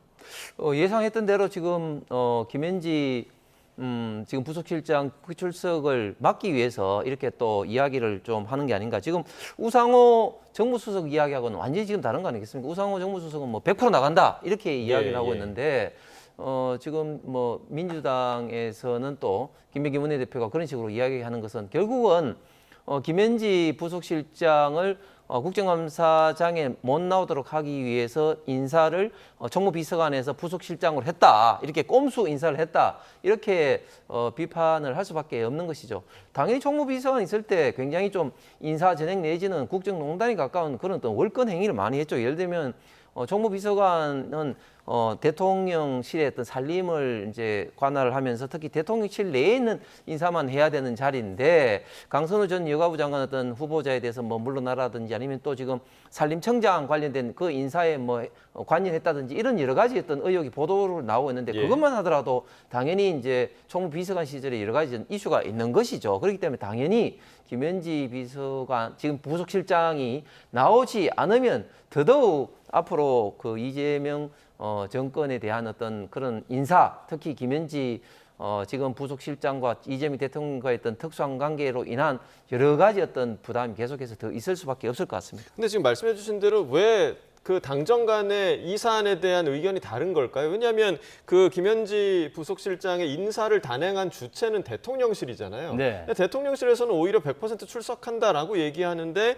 오히려 지금 민주당에서는 안 할 것처럼 얘기를 한단 말이죠. 민주당 원내에서는 사실은 김현지 부속실장을 국회 증인 처리를 협의할 때 정부조직법 통과라든지 여러 가지 협상안을 국민의힘 측에 제시를 했습니다. 예. 지금도 국민의힘이 모든 민생법안에 대해서 필리버스터 다 하겠다 지금 이렇게 천명하고 있잖아요. 그럼 김현지 실장의 출석을 협상의 하나의 카드로 보고 좀 협의를 하고 싶은데 국민의힘에서는 그냥 모르쇠로 지금 일관하면서 어떠한 협상도 응하지 않고 김현지 부속실장을 증인 채택하려고 하니 저쪽에서는 굉장히 중요하게 생각하는 카드이고 우리도 필요한 게 있으니 좀 협상을 한번 해보자 이러한 이야기로 보이고요. 대통령실에서는 사실상 김현지 부속실장 본인도 거부 의사를 표한 적이 없고 불출석 사유서를 낸 적이 없습니다. 본인들은 국회에서 부르면 언제든지 나가겠다 이런 입장이라 김현지 실장 입장에서 좀 억울한 측면이 있는 것 같습니다. 네, 자 국감장 증인 때에 두 사람 조희대 대법원장, 김현지 부속실장이 설 수 있을지 이 부분 좀 주목해야 할 것 같고요. 마지막으로 사법개혁 관련 이야기를 좀 나누고 좀 마무리를 하도록 하겠습니다. 정청래 대표는 계속해서 지금 속도전을 강조하고 있는 그런 상황인데요. 이 부분에 대해서 야당에서는 비판의 의견을 계속해서 내고 있는 상황입니다. 함께 관련 내용 듣고 이야기 나누겠습니다. 내란에 맞선 이번 개혁은 이전의 개혁과는 달라야 합니다.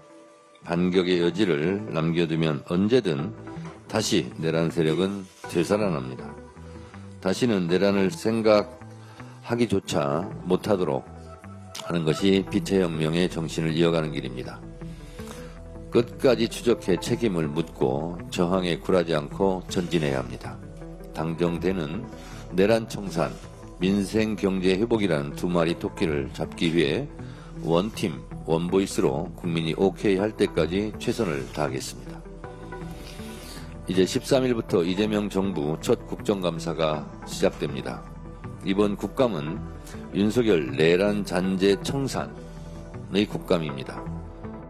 이런 행동들이 저는 야당 대표 같다라고 좀 느꼈거든요. 여당 대표라면은 국민 통합적인 메시지를 전달을 계속 하려고 해야지 과거에 있었던 일을 계속해서 정쟁화하고 갈등을 일으키려고 하고 갈라치기 하려고 하는 이런 발언들은 여당 대표로서는 전 적절하지 않다라고 생각합니다. 계속해서 이렇게 극단적인 언행을 하는 게 정청래 대표 당내 본인의 그 지지 기반을 모으는 데는 도움이 될 수 있을지 모르겠는데 정권 임기 초에 이렇게 자신의 존재감을 뽐내려고 하는 여당 대표는 아마 대통령실에서도 부담스러움을 느끼지 않을까. 네, 지금 김용태 의원이 얘기하는 것도 대통령실과 민주당의 이 개혁과 관련한 속도의 좀 온도차 이 부분을 언급을 한 것 같고 최근에 우상호 정무수석도 그 부분이 가장 어려운 부분이다 이런 언급을 한 인터뷰에서 했더라고요. 이 부분 어떻게 바라보고 계십니까? 그렇죠. 지금 역대 정부에서 정권 초기에 지금 4, 5개월밖에 안 된 정권 초기에 대통령과 여당 대표의 생각이 이렇게 다른 경우는 지금 한 번도 없었던 것 같습니다. 지금 이거는 단순한 어떤 속도의 차이다 뭐 이게 아니라 굉장히 어떤 국가 경영의 어떤 철학의 차이라고도 볼 수 있는데 예를 들면 검찰청 폐지 관련해서 이재명 대통령이 뭐라고 그랬습니까? 이런 어떤 좀 실무적인 분야에 문제가 생기지 않도록 좀 속도를 좀 조정하면서 특히 필요하면 내가 또 주재 사회를 보겠다 이렇게 이야기를 했는데 그 다음 날 뭐 정청래 대표는 추석 때 이 검찰청 폐지라는 소식을 갖도록 하겠다 뭐 이런 식으로 이야기를 한다든지 또 대통령이 유엔 총회에 가서 뭐 북한의 어떤 비핵화라든지 이런 이야기를 하고 있는데 또 그 당일날 정청래 대표가 세미나를 하면서 정세현 전 통일부 장관을 초청을 해서 북한의 비핵화를 우리가 이야기해서는 안 되고 특히 지금 이재명 정부의 동맹파가 너무 많다 이런 식으로 이재명 정권을 대번에 정면으로 깎아내리는 그런 어떤 세미나를 대표 주제로 하고 있단 말이죠. 그렇기 때문에 이재명 대통령도 이 부분에 대해서는 굉장히 기분이 좀 나쁠 거다. 그래서 우상호 수석도 이재명 대통령이 가장 하는 말이 민주당이 왜 이런 결정을 하게 됐느냐 이런 어떤 질문을 가장 많이 한다는 거 아니겠습니까? 그렇기 때문에 지금 굉장히 대통령과 대표 간의 이런 어떤 관계가 조금 껄끄럽다 이렇게 보여지면서 특히 지금 정청래 대표 같은 경우는 저는 집권 여당의 대표가 아니라 야당 국회의원으로서는 저런 식으로 행동을 하면 뭐 지지층으로부터 박수를 받을지 모르겠습니다. 집권 여당 대표로서 계속적으로 저런 식으로 이야기를 하는 것이 과연 본인의 어떤 정치적 생명에서도 도움이 될 것이냐, 특히 이재명 대통령과 민주당에도 도움이 될 것이냐. 집권 여당 대표는 결국은 대한민국의 미래, 특히 지금 현재 어떤 민생에 좀 더 포커스를 둬야 되는데 처음부터 끝까지 내란을 이야기를 하면서 이번 국감도 내란 청산 국감이다 이렇게 하는데 과연 거기에 국민들이 얼마만큼 동의를 할지 이런 어떤 문제에 대해서는 정청래라는 정치인 본인의 어떤 이미지 관리 면에서도 한번 좀 생각을 좀 해보셔야 될 것 같습니다. 지금 홍 전 의원께서도 얘기하신 것처럼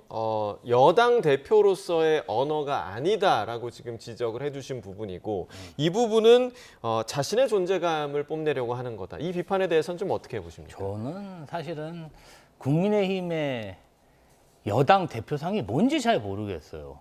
하도 자주 그냥 바뀌어 나가고 대통령실에서 이유 없이 그냥 뭔가 마음에 들지 않으면 그냥 끌려 내려오는 경우가 다반사였기 때문에 저는 민주당의 여당 대표상이 당원이 뽑고 그리고 대통령실과 거의 뭐 매일 통화하듯이 비서실장, 정무수석, 총리와 소통하고 있습니다. 그리고 매주 당점 협의를 하고 있고 전혀 문제가 없고요. 다만 그런 거는 있을 겁니다.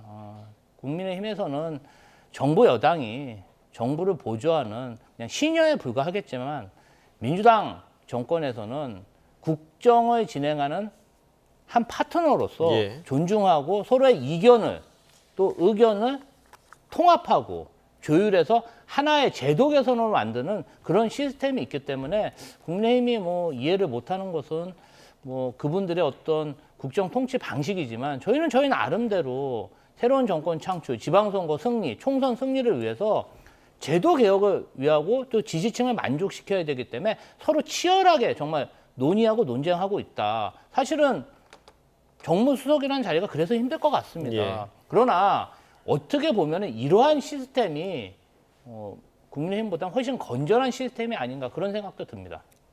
네, 자 지금 말씀드리는 순간에 속보가 하나 들어와서 좀 전해드리겠습니다. 이재명 대통령이 얼마 전 화재로 시스템 장애가 발생해서 복구 작업이 진행되고 있는 국가정보자원관리원을 오늘 오전에 처음으로 방문을 했다라는 소식이 들어왔습니다. 현재 뭐 지지부진하다라고 지금 비판을 받고 있는 복구 현황 등을 점검하고 또 연휴 기간에도 복구에 매진한 근무자들을 격려한 것으로 보이는데요. 관련된 소식 추가적으로 들어오는 대로 저희가 계속해서 보내드리겠고 일단 오늘 대통령이 이 국정자원 복구 현황, 복구 상황을 좀 점검하고 있다라는 소식은 좀 복구 속도에 좀 긍정적으로 작용할 거라고 예상하십니까? 어떻게 보세요? 그렇죠. 아무래도 이제 다음 주면 연휴가 끝나잖아요. 그러면 정말 국민 생활에 불편이 없어야 되는데 아직 복구율이 높지 않다 보니까 나름대로는 고민이 많을 거라고 생각하고요. 이재명 대통령이 방문도 했기 때문에 복구가 좀 원활히 진행되지 않을까 그렇게 기대해 봅니다. 네, 알겠습니다. 오늘 두 분 말씀 여기까지 듣겠습니다. 김지호 더불어민주당 대변인, 홍석준 전 국민의힘 의원과 이야기 나눠봤습니다. 고맙습니다.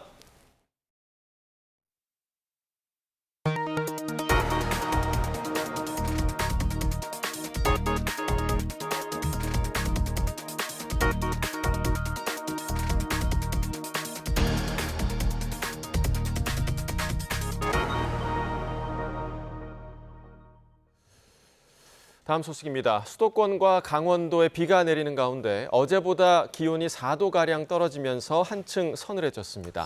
중부지방의 비는 주말인 내일도 이어질 전망인데요. 취재기자 연결해서 자세한 날씨 상황 알아보겠습니다.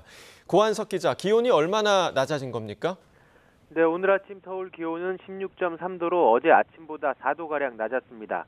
한낮에도 18도에 머무르면서 어제 낮보다 4에서 5도 정도 낮겠습니다. 북쪽의 찬 공기가 다소 내려온 데다 비가 내리면서 낮 동안 햇빛의 영향을 거의 받지 못할 것으로 보이기 때문입니다. 중부지방의 비는 내일도 이어지겠습니다. 경기 북부와 강원 북부에 많게는 60mm, 서울과 경기 남부, 강원 중남부에도 5에서 40mm, 충청에도 5에서 20mm의 비가 예상됩니다. 비는 일요일인 모레 새벽에 대부분 그치겠지만 강원 영동은 밤까지 이어지겠고 남부지방에도 오후 한때 5에서 10mm의 비가 산발적으로 내릴 것으로 보입니다. 다음 주 월요일에는 중부지방을 중심으로 화요일에는 전국에 많은 비가 내릴 것으로 보입니다. 특히 북서쪽 찬 공기와 남쪽에서 올라온 수증기가 만나면서 중부 중심으로 호우특보가 내려질 가능성이 있어서 주의가 필요합니다. 자, 태풍 상황도 알아보겠습니다. 잇따라 발생한 두 태풍이 모두 일본을 향하고 있다고 하는데 우리나라에는 영향이 없는 겁니까? 네, 일본 남동쪽 해상에는 22호 태풍 한론과 23호 태풍 나크리가 잇따라 발생해 북상 중입니다. 우선 22호 태풍 한론은 강도 3단계의 강한 세력을 유지한 채 일본 동쪽에 있습니다. 점차 동쪽으로 이동해 오늘 밤쯤에는 온대 저기압으로 약화할 전망입니다. 23호 태풍 나크리는 강도 1단계로 비교적 약한 세력을 유지하고 있습니다. 북서쪽으로 이동하다가 내일쯤 방향을 틀어 일본 남동쪽 해상을 향할 것으로 보입니다. 이로 인해 우리나라에는 두 태풍이 모두 직접적인 영향을 주지는 않겠습니다. 다만 기상청은 제주도와 동해상에는 태풍의 간접 영향으로 너울로 인해 물결이 높게 일 가능성이 있다며 주의를 당부했습니다. 지금까지 과학기상부에서 YTN 고한석입니다. 해마다 대형 산불이 되풀이되는 동해안 지역은 지형적 특성 탓에 산불에 특히 취약합니다. 이를 막기 위해서 연구로 인공 강우 실험이 이루어지고 있는데요. 많은 비는 아니지만 습도를 높여서 불씨를 사전에 차단하는 게 핵심입니다. 김민경 기자의 보도입니다. 비행기 날개 끝에 달린 장치에서 불꽃이 터지며 구름 속으로 빗방울의 씨앗이 뿌려집니다. 구름 속의 수증기가 씨앗에 붙어 커지고 무거워지면 빗방울이 돼 떨어지는 겁니다. 인공강우 실험은 1963년에 시작돼 다양한 기상재해 대응을 목적으로 추진됐지만 현재는 산불 예방에 집중적으로 쓰이고 있습니다. 아직 인공강우 기술로 많은 비를 만들긴 어렵지만 습도를 높여 불씨가 번지는 걸 막는 게 핵심입니다. 매년 산불 피해가 반복되는 동해안은 늦겨울과 봄철, 양간지풍의 영향으로 작은 불씨라도 순식간에 대형 산불로 번지기 때문입니다. 지난해 기상청이 동해안에서 진행한 인공강우 항공실험은 모두 111회. 늘어난 강수량도 2023년 4.5mm에서 최대 8.5mm까지 2배가량 늘었습니다. 지난해 강원도 11개 지역에 산림 건조도 모니터링 체계를 구축해 항공실험을 실행한 결과 산림 연료 습도는 약 20% 증가했고 평균 28시간 동안 안전등급이 유지되는 등 실제 산불 예방 효과를 확인했습니다. 올해도 100에서 120회 실험을 목표로 하고 있으며 지난달 말까지 41차례 이뤄졌습니다. 당초 한 대뿐이던 기상관측 항공기는 지난달 한 대가 추가되며 2대로 늘었고 이달 하순 3번째 항공기도 투입될 예정입니다. 기상청은 2029년까지 영동 지역에서 실험을 이어가며 효과가 입증되면 산불 대응에 도입할 방침입니다. 인공강우 실험이 연구 단계를 넘어 실질적인 산불 예방책으로 역할이 커질 수 있을지 시선이 쏠립니다. YTN 김민경입니다. 오늘 오전 7시쯤 제주시 한림읍 한 도로에서 70대 여성 A씨가 60대 B씨가 몰던 1톤 트럭에 치여 숨졌습니다. 경찰은 숨진 A씨가 무단 횡단을 하다 사고가 난 걸로 보고 운전자를 상대로 정확한 사고 원인을 조사하고 있습니다. 오늘 오전 6시 반쯤 서울 지하철 5호선 방화행열차가 고장으로 명일역에서 멈췄습니다. 이 사고로 차량 운행이 재개되기까지 40여 분 동안 후속열차 출발이 지연되면서 출근길 시민들이 불편을 겪었습니다. 서울교통공사는 차량 제동장치가 고장난 걸로 보고 정확한 경위를 조사하고 있습니다. 서울 노원경찰서는 추석 연휴에 큰 집에 가지 않겠다는 아내를 흉기로 다치게 간 혐의로 60대 남성 A씨를 오늘 구속 송치했습니다. A씨는 지난 4일 밤 11시 반쯤 서울 노원구에 있는 자택에서 아내와 아들을 흉기로 다치게 간 혐의로 현행범 체포됐습니다. A씨는 큰 집에 가지 않겠다는 아내와 다투다가 흉기를 휘둘렀고 싸움을 말리던 아들도 다치게 간 거로 조사됐습니다. A씨의 아내와 아들은 생명의 지장은 없는 거로 전해졌습니다. 추석 당일 50대 여성의 치매를 앓는 남편을 살해한 뒤 숨진 사실이 뒤늦게 알려졌습니다. 충북 청주 상당경찰서는 추석인 지난 6일 아파트 화단에 사람이 떨어졌다는 신고를 받고 출동해 숨져 있는 50대 여성을 발견했습니다. 이어 50대 여성의 남편 A씨가 아파트 지하주차장에서 의식을 잃은 채 발견됐고 A씨는 병원으로 옮겨졌지만 숨졌습니다. 경찰은 50대 여성이 치매로 요양병원에 입원 중인 남편 A씨를 차 안으로 불러내 살해한 거로 보고 있습니다.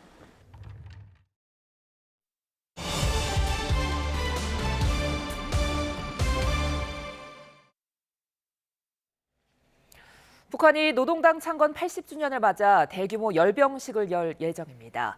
중국과 러시아 2인자인 리창 중국 국무원 총리 그리고 드미트리 메드베데프 러시아 국가안보회의 부의장이 이 자리에 참석할 걸로 알려지고 있는데요. 관련 내용과 북중러 밀착 상황, 문성묵 한국국가전략연구원 통일전략센터장과 이야기 나눠봅니다. 안녕하십니까? 네, 안녕하십니까? 예, 지금 합참이 북한이 미사일을 동원해서 열병식 예행 연습을 하고 있다 이렇게 밝혔는데 언제쯤 열릴까요? 예, 사실은 어젯밤에 하지 않을까, 그러니까요. 어제 0시부로 하지 예. 않을까. 오늘 또 평양에 비 예보가 돼 있었기 때문에 예. 당겨서 하지 않을까라는 그런 예측들이 있었습니다만 열병식 대신 대규모 경축 행사를 먼저 했더라고요. 예. 그래서 저희는 열병식을 먼저 하고 오늘 아마 경축 행사를 하지 않을까라는 그런 예상을 했습니다만 그 반대가 된 것 같아요. 그렇다면 야간에 행사를 한다면 아마 오늘 밤에 예. 할 가능성이 있다고 봐야 되겠죠. 비가 좀 온다 하더라도 예. 이미 계획돼 있고 그동안 준비를 해왔고 특히 80주년 행사라고 하는 점에서 또 중국이라든지 러시아, 베트남 주요 그 정상급 인사들이 지금 와 있기 때문에 예. 아마 늦어도 오늘 밤에는 이 열병식, 대규모 열병식 행사를 할 것으로 지금 예상이 됩니다. 열병식 일정은 원래 뭐 공개하지 않는 겁니까? 그런 건 아닙니다. 과거에는 뭐 사실 생중계한 적도 있었거든요. 예. 2017년 그 이전에 보면 몇 차례 생중계를 예고하고 또 생중계를 한 적도 있어요. 예.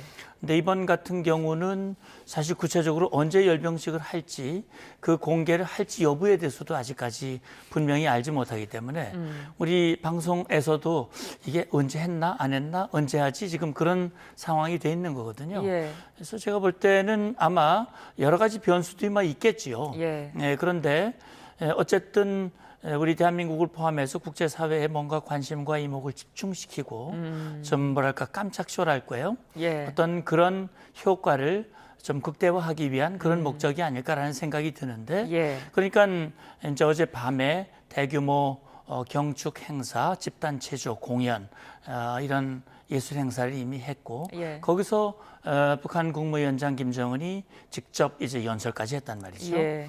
그리고 이제 오늘 또 열병식을 한다면 그 경축 행사 하이라이트를 이틀 연속으로 밤에 이어갈 수 있다고 하는 그런 점들도 아마 염두에 두고 이번에 행사를 진행하고 있지 않을까라는 생각이 듭니다. 자, 말씀하신 것처럼 좀 깜짝 행사가 될 만한 어떤 최식 전략 무기들이 공개될까요?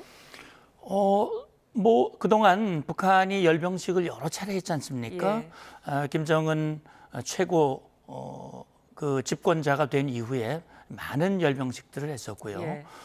그 중에 보면 주요 열병식마다 북한이 개발한 신무기들을 대거 공개를 했어요. 왜냐하면 그 열병식이라는 그 자체가 주민들의 내부 결속, 충성심을 고도화시키기 위해서 최고 지도자로서의 자기의 어떤 역량, 업적을 부각하는 거거든요.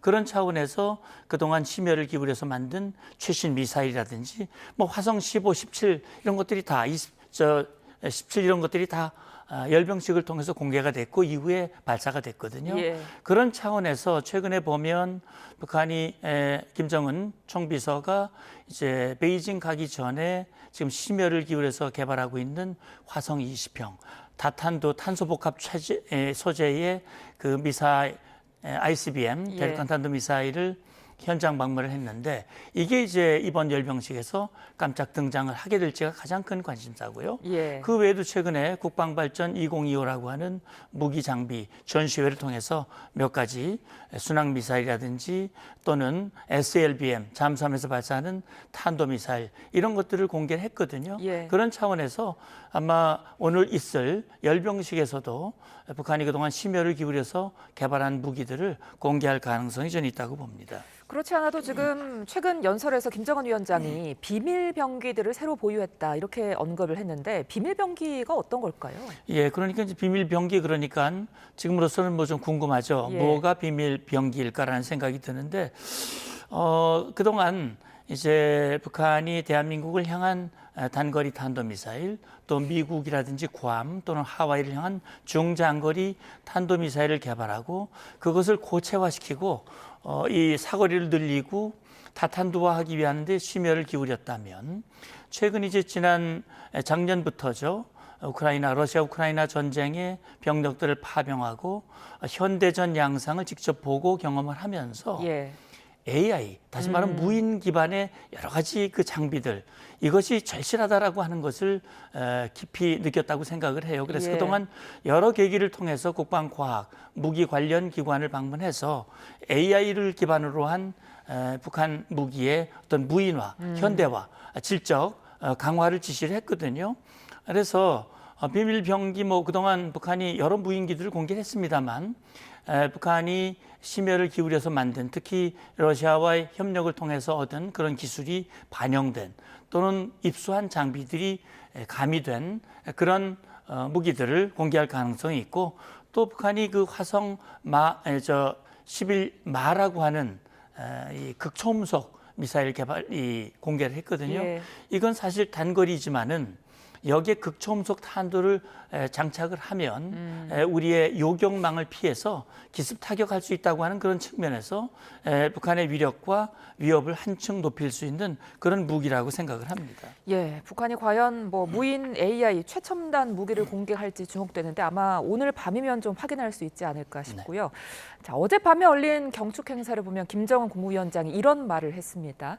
적수국들의 정치 군사적 행동에 초강경으로 맞서 나가고 있다, 이렇게 말을 했는데 우리를 좀 겨냥한 걸까요? 적수국들 그랬거든요. 적수국들 그랬으니까 한 나라는 아니고요. 거긴 물론 우리나라도 포함이 되죠. 제가 볼 땐 대표적으로 미국을 중심으로 해서 그동안 북한이 내놓은 여러 가지 연설이라든지 이런 것들을 보면 결국 적수적 그러면 미국 제국주의, 미국을 추종하는 세력들, 북한은 우리를 괴뢰라고 표현합니다만, 그래서 한국, 일본 이런 나라들이 아마 여기 적수국들로 포함이 될 겁니다. 그러니까 정치 군사적 압력이라고 얘기를 했는데 결국은 북한이 국제사회로부터 받는 여러 가지 경제 제재, 그리고 또 우리가 지난 정부에서 북한에 대해서 예를 들어서 확성기 방송이라든지 이런 것들을 통해서 그걸 북한은 그걸 압력이라고 아마 얘기했을 거예요. 그리고 북한의 높아지는 핵미사일 위협에 대해서 우리 한국과 미국이 특히 워싱턴 선언에 기초한 확장 억제, 다시 말하면 핵 재래식 무기의 일체형 CNI라고 얘기를 하는데 확장 억제를 강화하고 그걸 기반으로 한 연습들도 했고요. 그다음에 일본까지 포함해서 한미일 안보 협력에 기초한 또 프리덤 엣지라고 하는 그런 연습들도 하고 있거든요. 그런 걸 북한은 이제 자기들을 향한 정치 군사적 압력, 위협이라고 간주하고 거기에 단호하게 맞서서 강력한 무기들을 개발했고 이거는 정당한 것이고 모든 책임은 적수들에게 있다. 그 적수들을 대항하는 우리의 지도자는 위대하다. 그러니 그 지도자 또 그 지도자를 모시는 당에 충성을 다해야 된다. 이런 메시지를 담고 있는 것이고, 그러면서 이제 여기서 하는 얘기가 뭐냐면 사회주의에 충실한 이론이라고 그랬거든요. 그래서 러시아, 북한을 중국을 포함해서 이제 베트남도 왔으니까 이런 나라들과 함께 충실하게 자유와 정의를 지키는데 역할을 하겠다. 이런 내용을 포함한 연설을 했다고 생각을 합니다.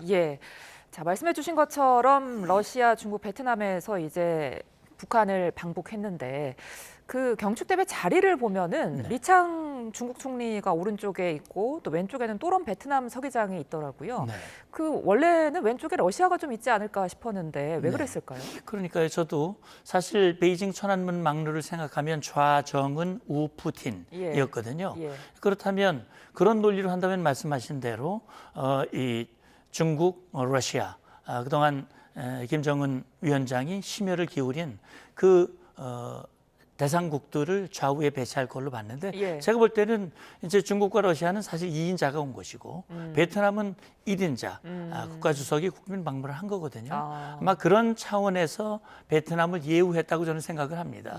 그리고 아마 그렇게 배치했을 때는 사전에 러시아 측에 좀 양해를 구하지 않았을까. 일각에서는 김정은이 러시아 푸틴에 대해서 조금 서운한 마음이 있어서 그렇게 했다라고 해석하는 분들도 계시는 것 같은데 저는 그런 것 같지는 않고요.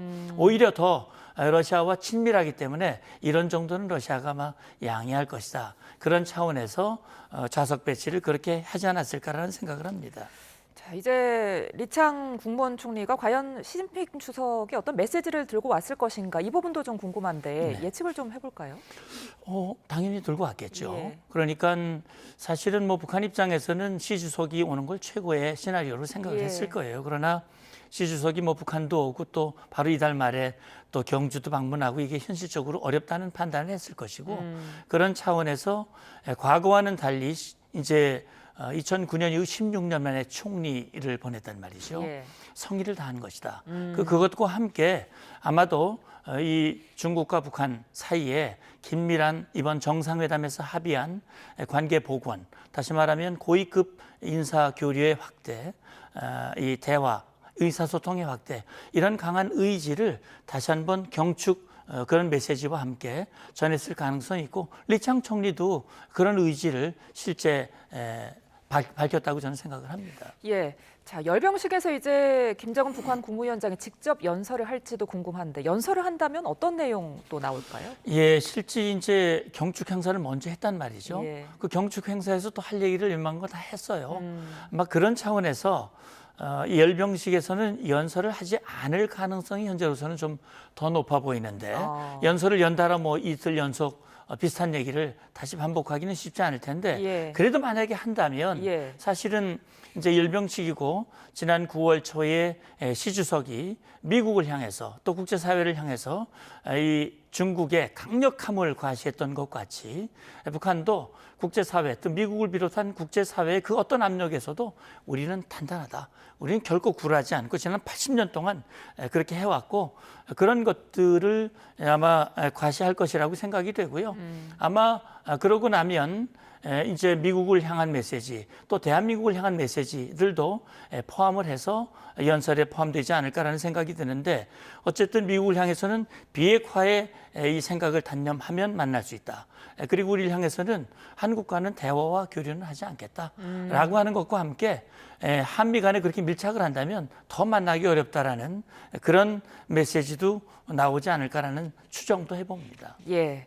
자, 그런가 하면 지금 북한이 탄도미사일 도발을 지난 5월 이후에 멈춘 상황이란 말이죠. 네. 아무래도 북미 대화를 좀 염두에 둔 걸까요? 뭐 꼭 그렇게 해석할 수 있을지는 모르겠습니다만 어쨌든 북한이 특히 최근에 보면은 이제 5,000톤급 구축함을 2차례 연속 공개를 했거든요. 예. 그래서 재래식 무기 현대화에 힘을 쏟고 있어요. 그런 걸로 보면 이제 미사일은 어느 정도 개발했고 지금 이제 관심을 가지고 있는 것은 아까 말씀드린 이제 화성 20형, 다시 말하면 탄소복합 체제, 타탄두 미사일. 이건 뭐 2021년 8차 당대회 때 이미 5개 과제 중에 하나로 택한 것이고 이제 올해가 마지막 해이기 때문에 여기에 심혈을 기울이다 보니까 일반 미사일의 어떤 발사 이런 것에 이제 공을 들이지고는 않는 모습을 보이고 있는데 사실 발사하지 않았지만 실제 그 미사일 엔진 실험은 여러 차례 지금 하고 있거든요.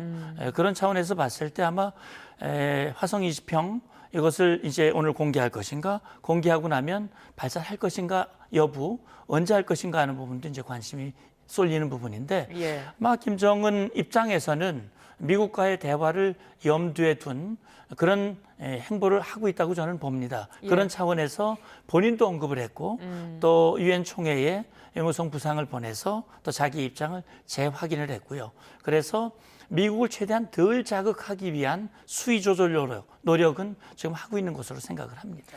자, 이렇게 북한이 미국의 눈치를 보고 또 북중러 밀착 관계를 보여주고 있지만 우리나라에 대해서는 지금 뭐라고 해야 될까요? 대화할 의지가 없어 보이거든요. 네. 앞으로 대북 정책의 해법을 좀 제언해 주신다면 어떤 게 있을까요? 예, 뭐 대통령께서 지난 유엔 총회 연설을 통해서 END 이니셔티브, 예. 교류협력, 정상화 그리고 비핵화 단계별 이런 입장을 제시를 했는데 어쨌든 지금 북한의 어떤 행보에 대해서 우리가 일희일비할 필요는 좀 없다고 생각을 합니다. 예. 이제 80차 당 창건 기념 행사를 하고 있습니다만 사실 이 차제에 북한이 지금 당 창건 행사, 우리가 뭐 행사를 누가 어떻게 했느냐 또는 뭐 주회가 참석하느냐 마느냐 이것보다는 북한 당의 실제, 그동안 북한은 뭐 오류가 전혀 없다고 그랬지만 사실은 북한 그 노동당이 남침을 했고 수많은 도발을 했고 핵을 개발했고 지금도 우리를 위협하고 있거든요.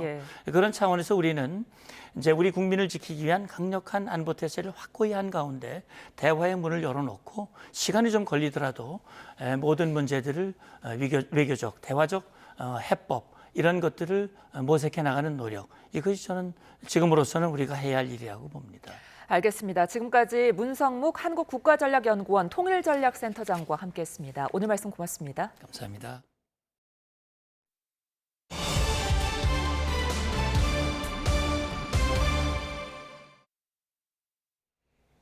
미국 연방정부 셧다운은 여러 차례 있었지만 이번 사태는 어느 때보다 격화한 모습입니다. 공화당과 민주당의 갈등과 불신이 겹쳐 과거와 다른 양상을 보이면서 해결이 쉽지 않을 전망입니다. 권영희 기자입니다. 민주당 지지층은 줄곧 민주당의 트럼프 행정부에 강력히 맞서달라고 요구해왔습니다. 민주당에게 셧다운은 행정부에서 일부 통제권을 되찾을 수 있다는 사실을 보여줄 기회입니다. 민주당의 핵심 요구사항은 만료 예정인 공공의료보험 보조금 연장인데 공화당은 정부 재개 이후에 이 문제를 논의하자고 주장합니다. 공화당은 기회의 순간을 맞았다고 생각합니다. 트럼프 2기 행정부 출범 이후 추진해온 연방 공무원 감축을 더 확대할 기회라고 여깁니다. 과거 셧다운 때는 양당이 업무 재개를 위해 적극적인 협상에 나섰지만 지금은 그런 모습이 보이지 않습니다. 대신 서로를 비난하며 해결의 실마리를 찾지 못하고 있습니다. They're trying to make this about health care. It's not. It's about keeping Congress operating so we can get to health care. We always were going to. It's very unfortunate that their behavior continues to signal that they are uninterested in the type of bipartisan negotiations necessary to bring the Trump Republican shutdown to a close. 트럼프 대통령은 해결 노력은커녕 사태를 악화시키고 있습니다. And we'll be making cuts that will be permanent. And we're only going to cut Democrat programs. I hate to tell you. I guess that makes sense. 셧다운이 한 주간 지속될 때마다 미국 경제 성장률이 최대 0.2%포인트 하락할 수 있다는 분석이 나왔습니다. 그러나 일반적으로 셧다운이 끝나면 경제는 다시 회복하는 흐름을 보이고 그래서 주식시장이 크게 동요하지 않고 있다는 분석도 있습니다. 전문가들은 그러나 대량 해고가 실현될 경우엔 피해가 장기화될 수 있다고 경고합니다. YTN 권영입니다. 트럼프 미국 대통령이 경주 에이펙 정상회의를 앞둔 오는 29일 방안에 최소 1박 2일 동안 우리나라에 머물 걸로 보입니다. 정부 고위 관계자는 오늘 YTN에 당일치기 방한설이 일부 보도되고 있지만 트럼프 대통령이 우리나라에서 1박을 하는 일정은 미국 측과 거의 조율된 상황이라고 밝혔습니다.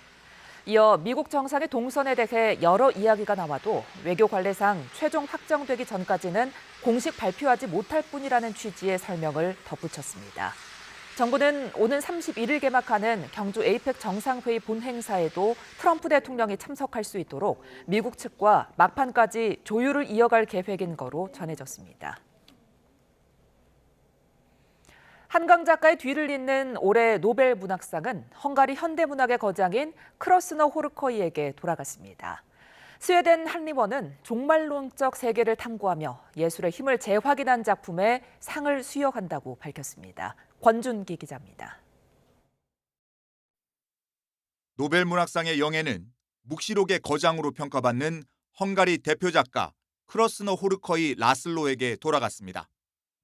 For his compelling and visionary oeuvre that in the midst of apocalyptic terror reaffirms the power of art.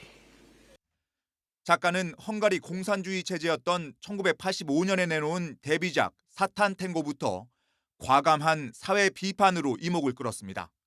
권위주의와 극우 이념에 대한 비판에 주저함이 없었지만 스스로 정치 소설을 쓰고 싶진 않다고 말해왔습니다. 문학적으로는 극단적인 긴 문장으로 완전히 독창적인 문체를 지향해왔습니다. 최근작 헤르시트는 400페이지 작품에 마침표가 단 한 번 등장합니다. If you sit down in a chair or a sofa and start to read them, you will continue doing that until the next morning, and then you will be satisfied. 한강 작가보다 1년 앞선 2015년 맨부커상을 수상하며 노벨상 후보로 꾸준히 거론됐던 크러스너 호르커이.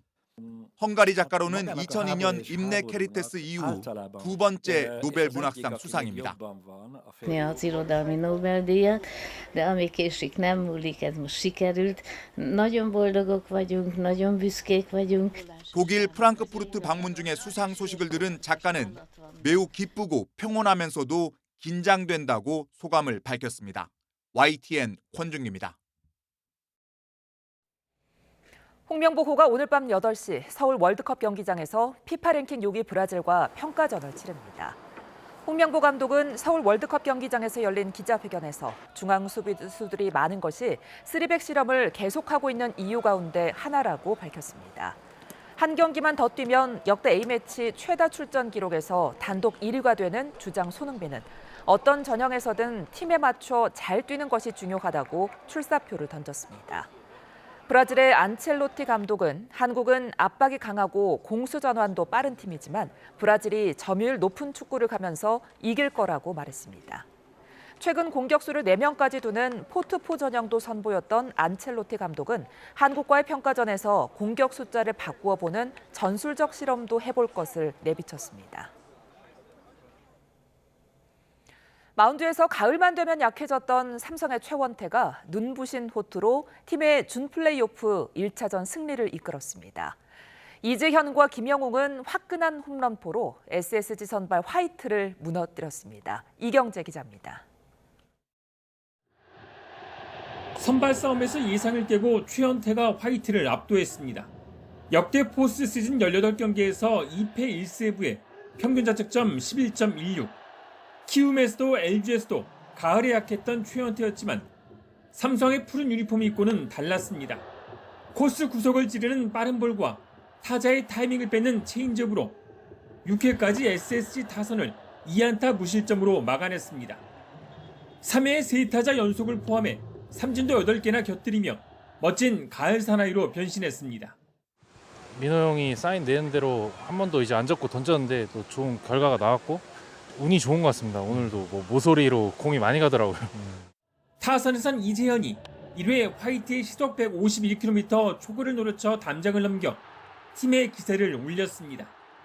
3회에는 김영웅의 오른쪽 펜스를 넘어가는 투런포를 날리며 기분 좋은 흐름을 이어갔습니다. 삼성은 4회에도 디아즈 2루타로 추가점을 만들었고 김지찬까지 적시타를 때려냈습니다. 5대0으로 끌려가던 SSG는 7회 고명준이 바뀐 투수 김태훈에게 투런포를 뽑아냈고 8회에도 투아웃 만루 찬스까지 이어갔지만 고명준이 이번엔 3루 땅볼에 그치며 추격 의지가 꺾였습니다. 삼성은 위기에 등판한 이호석이 1.2이닝을 9회엔 김재윤이 1이닝을 무실점으로 막아내고 5대2 승리를 완성했습니다. 오늘부로 이제 타격이 좀 살아나면서 이번 준 플레이오프 때 좀 좋은 경기력으로 우리 삼성다운 야구를 할 수 있는 오늘 분위기를 만들었던 것 같아요. 선발 화이트가 2이닝밖에 버티지 못한 SSG는 김민과 이로운, 노경은과 조병현까지 필승조를 모두 투입하며 기회를 받지만 경기를 뒤집지는 못했습니다. 2차전에서는 SSG 김건우와 삼성 가라비토가 선발 맞대결을 펼칩니다. YTN 이경재입니다.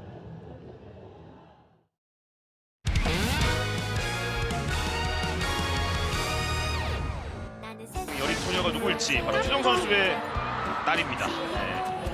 리딩 레전드인 아버지 최정 선수가 10호에 나서겠고요. 김건현 선수의 계보를 이을 왼손인가요? 오! 정말 강한 어깨를 가진 것 같습니다. 최정 선수 모습 중에서 가장 큰 미소가 아니었나. 시구를 김민재고 김광현 선수의 아들이 합니다. 피치컴을 짓는 제스처. 예. 지금 거의 투수판에서 넣었거든요. 아버지가 아주 흐뭇해합니다. 오늘 아들과 함께 부인이 지구를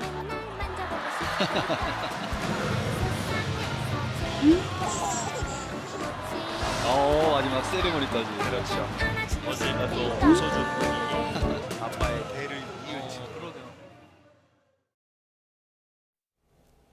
네, 국내 최대 새우젓 산지인 강화도에서 가을 바다의 정취가 물씬 느껴지는 축제가 열리고 있습니다. 현장에 나가 있는 YTN 이슈 리포터 연결합니다. 이민재 리포터. 네, 강화도에 나와 있습니다. 네, 현장 분위기 전해주시죠. 네, 이곳에서는 바닷바람에 실려오는 새우젓 향기가 가득합니다. 지금 밖에는 비가 내리고 있지만 우산을 가지고서 이곳 축제장을 찾은 시민들의 발길이 이어지고 있는데요. 그럼 강화도 새우젓이 왜 맛있는지, 얼마나 맛있는지 이야기 한번 먼저 들어보겠습니다. 예, 강화도 새우젓은 민물과 짠물이 교차하는 한강, 예성강, 임진강이 교차하는 곳에서 그 짠물과 민물이 교차해서 상당히 단맛이 나고 맛있습니다. 축제장 한편에서는 새우잡기 체험이 한창인데요. 또 다른 공간에서는 김치 담그기 체험이 열리고 있습니다. 직접 담근 김치에 강화 새우젓을 넣어보는 시민들이 참 많은데요. 역시 김장철엔 강화 새우젓이라면서 엄지를 치켜들기도 합니다. 저울 위에 갓 잡은 새우젓을 올리고 가격을 흥정하는 상인들의 목소리도 꾸준히 들리고요. 시식 코너에서는 짜지 않고 감칠맛이 나는 강화 새우젓을 한입 맛보는 시민들의 미소가 번지고 있습니다. 날이 선선해지면서 김장철로 다가가고 있습니다. 가을 나들이 이곳에서 해보시기 바랍니다. 지금까지 강화도에서 YTN 이민재입니다. 수도권과 강원도에는 비가 내리면서 한층 선선한 날씨가 이어지고 있습니다. 중부지방의 비는 주말인 내일도 이어질 전망인데요. 자세한 날씨 알아봅니다. 원희다 캐스터 전해주시죠. 네, 서울 하늘공원에 나와 있습니다. 네, 자세한 날씨 현재 전해주시죠. 금요일 오후 서울 등 중북부 지방에는 차가운 가을비가 내리고 있습니다. 현재 서울 기온은 17.5도로 어제 같은 시각보다 5도가량 낮고요. 간간히 바람이 불어들 때면 서늘함을 넘어 쌀쌀하게 느껴지고 있습니다. 해당 지역에 계신 분들은 나오실 때 우산과 함께 따뜻한 겉옷 챙기시기 바랍니다. 현재 북쪽을 지나는 기압골의 영향으로 수도권과 강원도에 비가 내리고 있습니다. 비의 강도는 시간당 5mm 안팎으로 약한 편인데요. 내일까지 경기 북부와 강원 북부에 최고 60mm, 서울 등 그 밖의 중부 곳곳에는 5에서 많게는 40mm의 비가 예상됩니다. 오늘 중부지방은 흐리고 곳곳에 비가 내리며 아침과 비교해 기온이 크게 오르지 못하고 있습니다. 서울과 춘천의 낮 기온 18도에 그치겠고요. 반면 비구름이 닿지 않는 남부지방은 광주와 부산이 27도까지 올라 예년 기온을 다소 웃돌겠습니다. 주말인 내일 중부지방은 비가 소강 상태를 보이는 곳이 많겠지만 당분간 주기적으로 비구름의 영향을 받겠습니다. 휴일에는 동쪽 지방을 중심으로 비가 오겠고요. 다음 주 월요일에는 중부지방에, 화요일에는 전국에 비 예보가 들어있는데요. 찬 공기와 수증기가 충돌하며 중부지방에는 호우가 쏟아질 가능성이 있겠습니다. 당분간 동풍의 영향으로 동해안과 제주도 해안을 중심으로는 너울성 파도가 높게 일겠습니다. 해안가 안전사고에 각별히 유의하시기 바랍니다. 지금까지 YTN 원희다입니다. 네, 이상으로 금요일 뉴스나우 마칩니다. 시청해주신 여러분 고맙습니다.